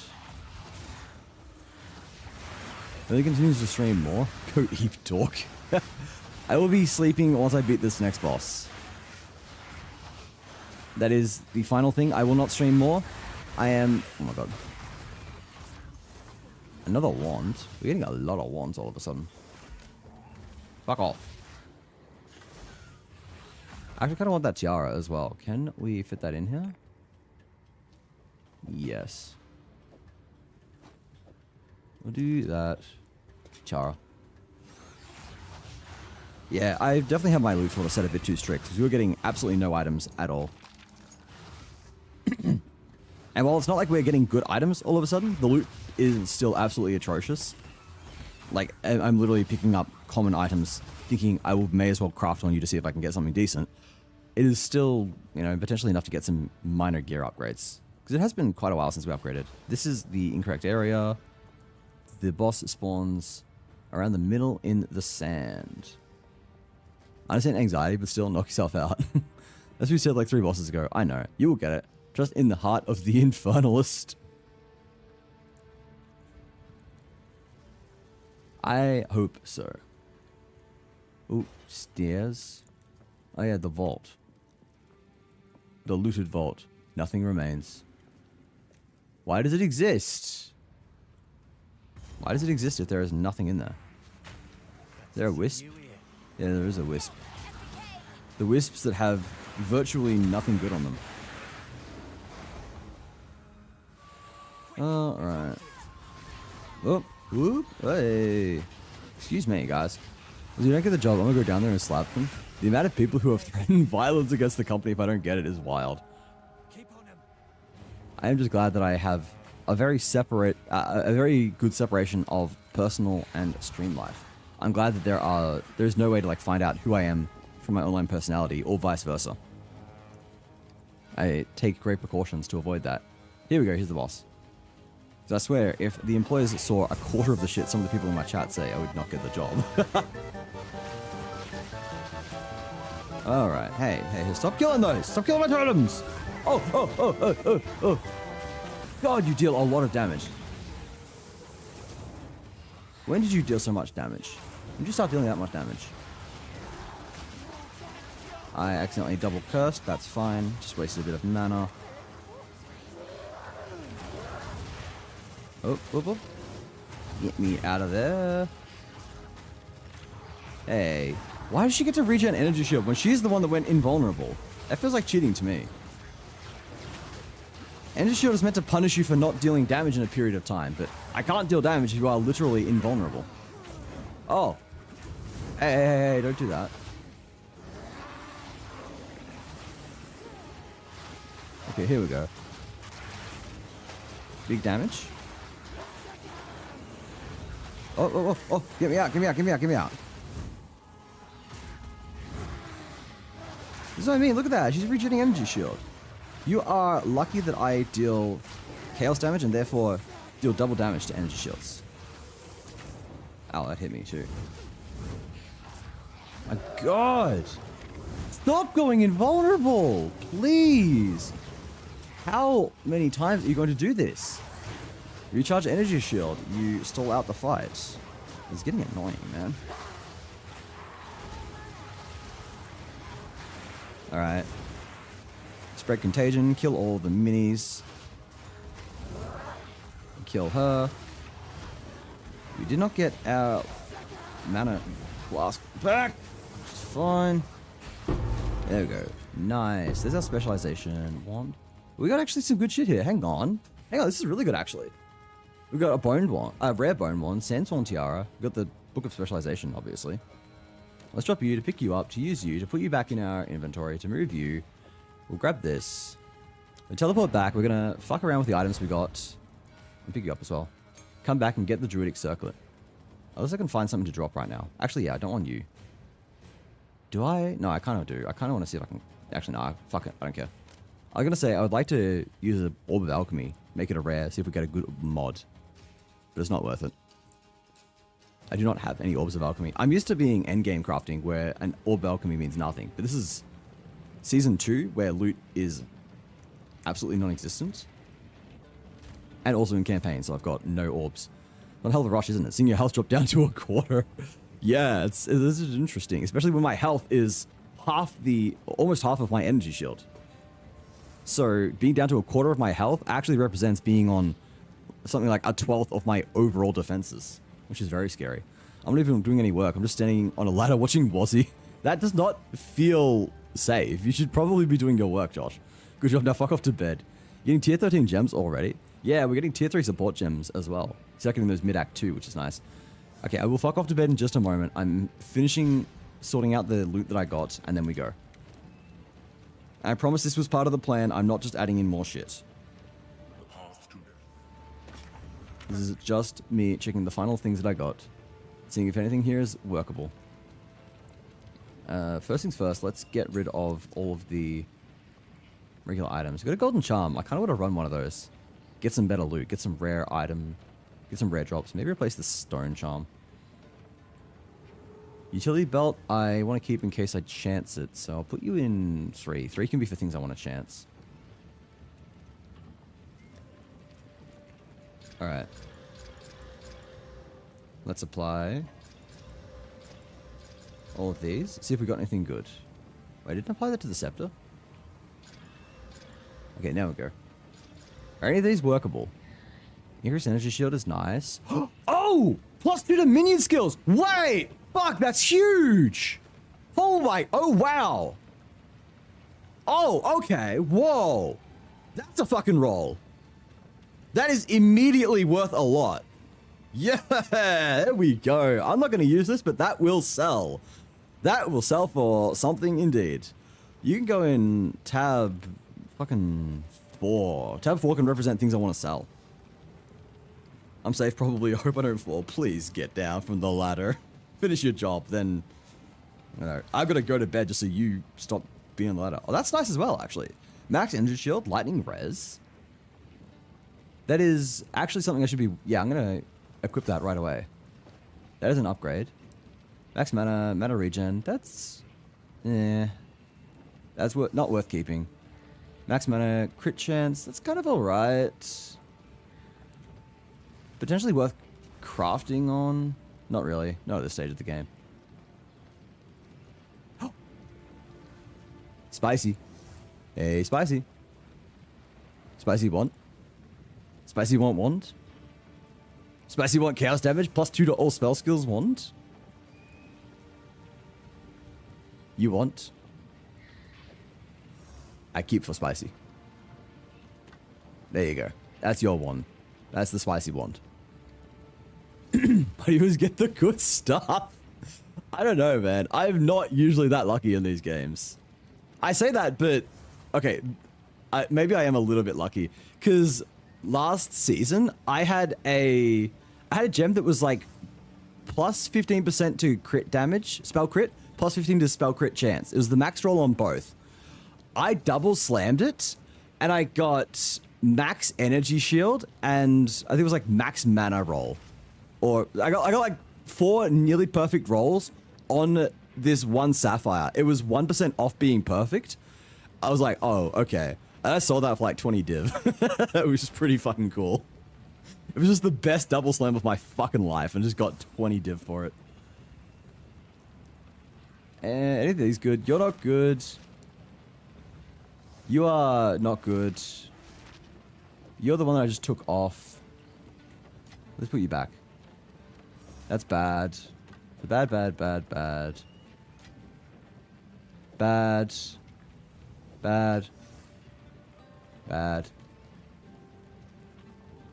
Yeah, I think these are all bad. I don't think I care about any of these. Max mana and crit chance is kind of nice. I can't lie, that is kind of a juicy one, but Ooh, yeah, I'm gonna keep it. I'm gonna keep it just in case. If we get some alchemies, that is probably worth alching.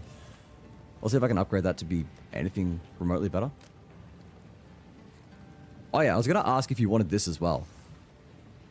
This is like a decent focus that I feel like might be better than what you have.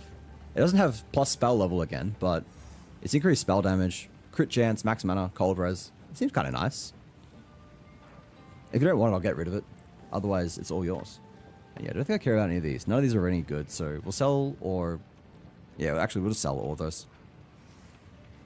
And then, was I going to fuck with this? That's probably not even worth keeping, but in case I really need. Oh, +2 to focus. You're out here calling me lucky. Hang on a minute. You're getting +2 spell level focuses. I have got just +1. I've been sitting on +1 this whole time. Admittedly, it does have chaos damage and lightning res, so it's kind of nice. It's a decent focus. I would slam it, but I know for a fact that I can't get anything particularly good on it. I might get like plus mana, which would be decent, or... Actually, I can get a few good things on it. Maybe it's worth slamming. Nah, actually, nah. It's not worth using an Exalt on when it doesn't have +2 to spell levels. If it had +2, absolutely slam that. But otherwise, nah. I don't think any of these are replaceable. God, they're also underleveled. Wait, that's fine.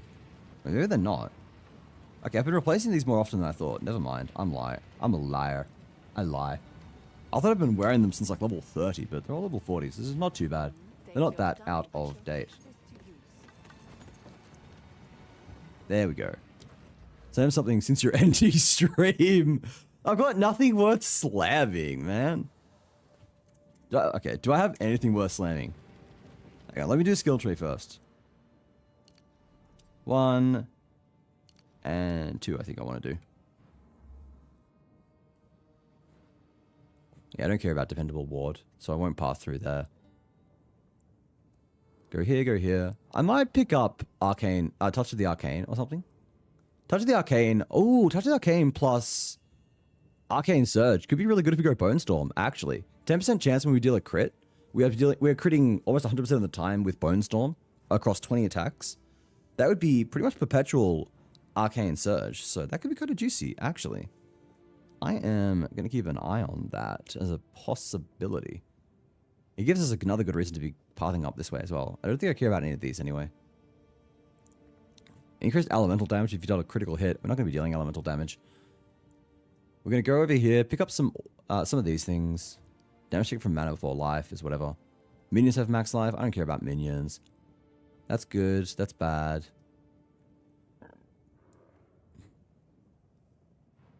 I don't care about recoup. That's minions. That's bad. That's bad. That doesn't work. Where are all the good strength nodes? I don't know. Yo, this is actually kind of juicy, actually. Hang on.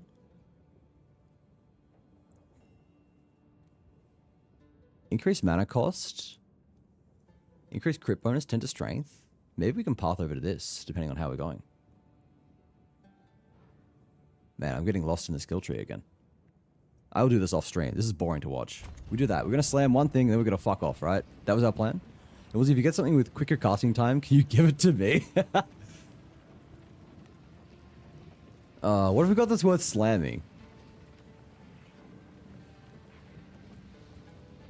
This is 6 mods, right? Yeah, so we can't slam that to try and get plus levels. That's +2. This is the one I was going to give you. We could get ourselves an Alk and then slam this. Do we do that? I actually want to slam this as well. It's not a slam if it's with a alchemy, but yeah, it's close enough. All right, we'll slam these with Alks. See if we can get some Alks. Regals, not Alks. Alk upgrades normal to rare. Regal is magic to rare. Can we trade for maybe armor as scraps? What's the trading rate? 1 to 3. How many do I have? How many armor scraps do I have? Oh, 4. I don't think it has to be 1. That's bullshit. What about blacksmith's wet? Blacksmith's wet stone. It's 1 to 1.5. Lesser Jeweler's Orb? No. I need something. What about Vile Orbs? Regal Orbs worth 2 Vile. Viles are worth nothing this season. What the fuck? Dirt broke. Maybe just do a fucking Exalted. Ah, fuck it. An Exalted for Regals. Yeah, I can't be fucked. Why not? This is decent. Cavers? Oh my god, Cavers is still here. Cavers, go to bed. I should be going to bed. You've literally come in as we are ending. Why is the market ratio? Fuck you. That dropped just as I placed my order. Fuck you. Alright, fine. I'll not do the stupid thing of using my Exalt to buy a Regal.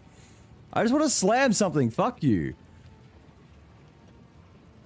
Do I have anything? Do I have anything here that's gonna fucking sell? No stock, of course. Chaos Orb? Maybe Chaos. Yeah, we'll do this. Wow, this is a shit ratio, but whatever. Chaos Orbs are worth fucking nothing. Are Chaos Orbs that common? Alright, whatever. Boom, boom. Bro, that's bricked. Fuck you. That's nothing. Oh, that got mana regen. There you go, Spicy. What do you mean? It's 10:44 a.m. Yeah, go to bed. There you go, Spicy. I think that's pretty nice. That's pretty decent. Like, you cannot complain about that. It's not quick in casting speed, but at the same time, it is not, I don't know, probably it's not like fire damage. It's not increased fire damage or ice damage or physical damage. You can't even roll physical damage. Ignore me. There you go. Your wand got a little bit better. And I got a little bit poorer. Wait, controlled, please. Work. There we go. And yeah, this is kind of doo-doo. I mean, it's still semi-decent because it is still, I think, like slightly better than that. Just for the max mana. Actually, you know what? Nah, it's not really that good. It is not worth it. Goodbye. Unless you want this, Spicy. Do you want this? Otherwise, I'm just selling my random shit. I'll give you back what you used. No, it is fine. I do not care. Trust me. I did it for the memes. Sell it. Alright, it's gone. No, I do not mind at all. It was literally just me wanting to do a little bit of gamba. I do it for the gamba, for nothing else. I do it for the thrill. Alright, I'm ending now. That is it. That is it. Goodbye. I'm actually going to exit because I know if I do not exit, I will end stream. I will keep playing and my bedtime will be pushed out further because I have no self-control. Anyway, I said anybody. Anyway, we are done. We are done. We are ending stream. No more! No more Path of Exile. I'm free. That is it for today's stream. Thank you everyone for stopping by. I hope you've had a good stream. Hope you had fun. I certainly have. Feeling my crippling Path of Exile to addiction.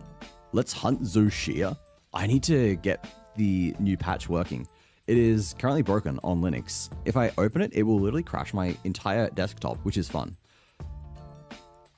Good streams. Thank you, Spicy. I don't want stream to end. It is alright, Josh. I'll be back tomorrow. Probably back tomorrow.